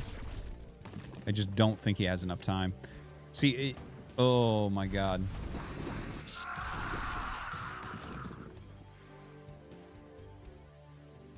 Well, yeah, so basically Consume will finish, and he's just going to really quickly push in. I was going to say the Fire Bats are kind of the only thing that has any chance at slowing this down. If he just makes nothing but Fire Bats from his 3 racks and, like, fills the bunkers with them, maybe there's a world where Queen's commitment in doesn't quite kill him, and he can push it back. It doesn't seem likely, but... Okay, kills the Lurker off there. Yeah, siege the tanks behind the wall so they can't be touched. Make nothing but Fire Bats. No, you should not have even scanned there, because you're just going to miss the shots. Oh! Okay, that was a funny one. I don't know. Did he target the egg or something there? Or maybe he was missing the other lurker and it hit it. I guess I wasn't looking close enough. But anyways, he kills one of the lurkers under there. Queen is breaking through for the most part. Ooh, he gets the Defiler. There's still a little bit of comeback potential here, guys, actually. Like, these tanks, the fact that he has, like, 5 tanks and he's making nothing but Fire Bats, he killed the Defiler. So, like, the push can't come forward anymore. So the push is stopped. And it's not like Queen has a lot of long-term potential going on. Okay, a couple more Defilers. It's good, obviously. I feel like he should just float that barracks for vision. Just send it out. You have to see exactly what's coming in and counter it perfect.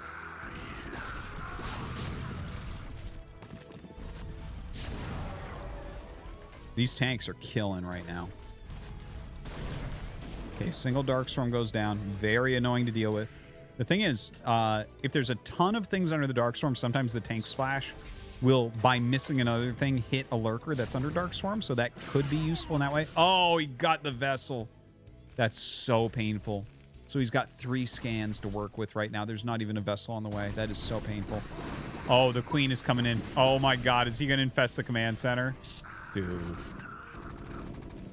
And that is the command center being infested. That is something that needs to be utilized more often.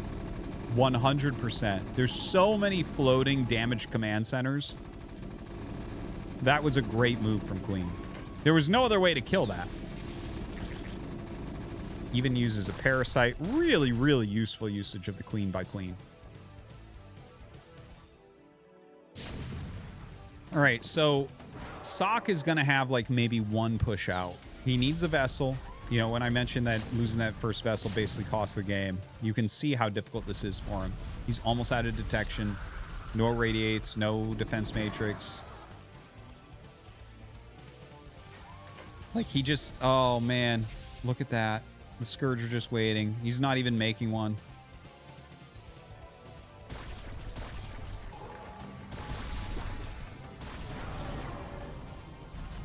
Yeah, Queen with another Darkstorm just pushing the tanks back.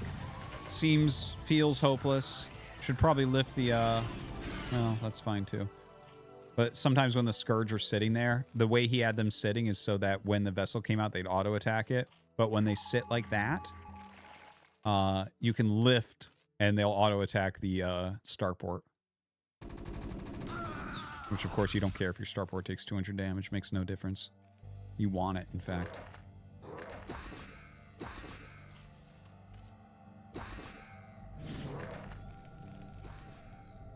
All right, getting ready for another push in. Cute idea from Sock, trying to hit another location, but it's a no-go. Sock has had some snake blood this game. Very hard to kill. He targets down the Defiler there. How many? See, he's trying to split his Marines here to take hits so his tanks don't die. The tanks are like one of the only things really actually keeping him alive. This might be worthwhile trying to walk a medic on top of those to target them down. This is too close.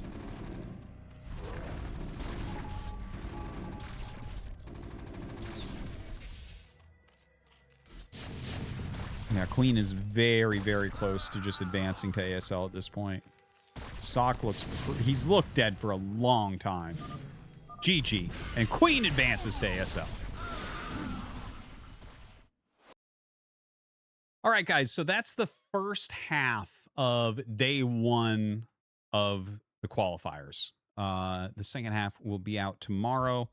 And taking a look at who got through. So again, we have the 4 seeds from last season: Soma, Leda, Light, and Snow. We have the 2 ASL Open winners, Bisu and Mini.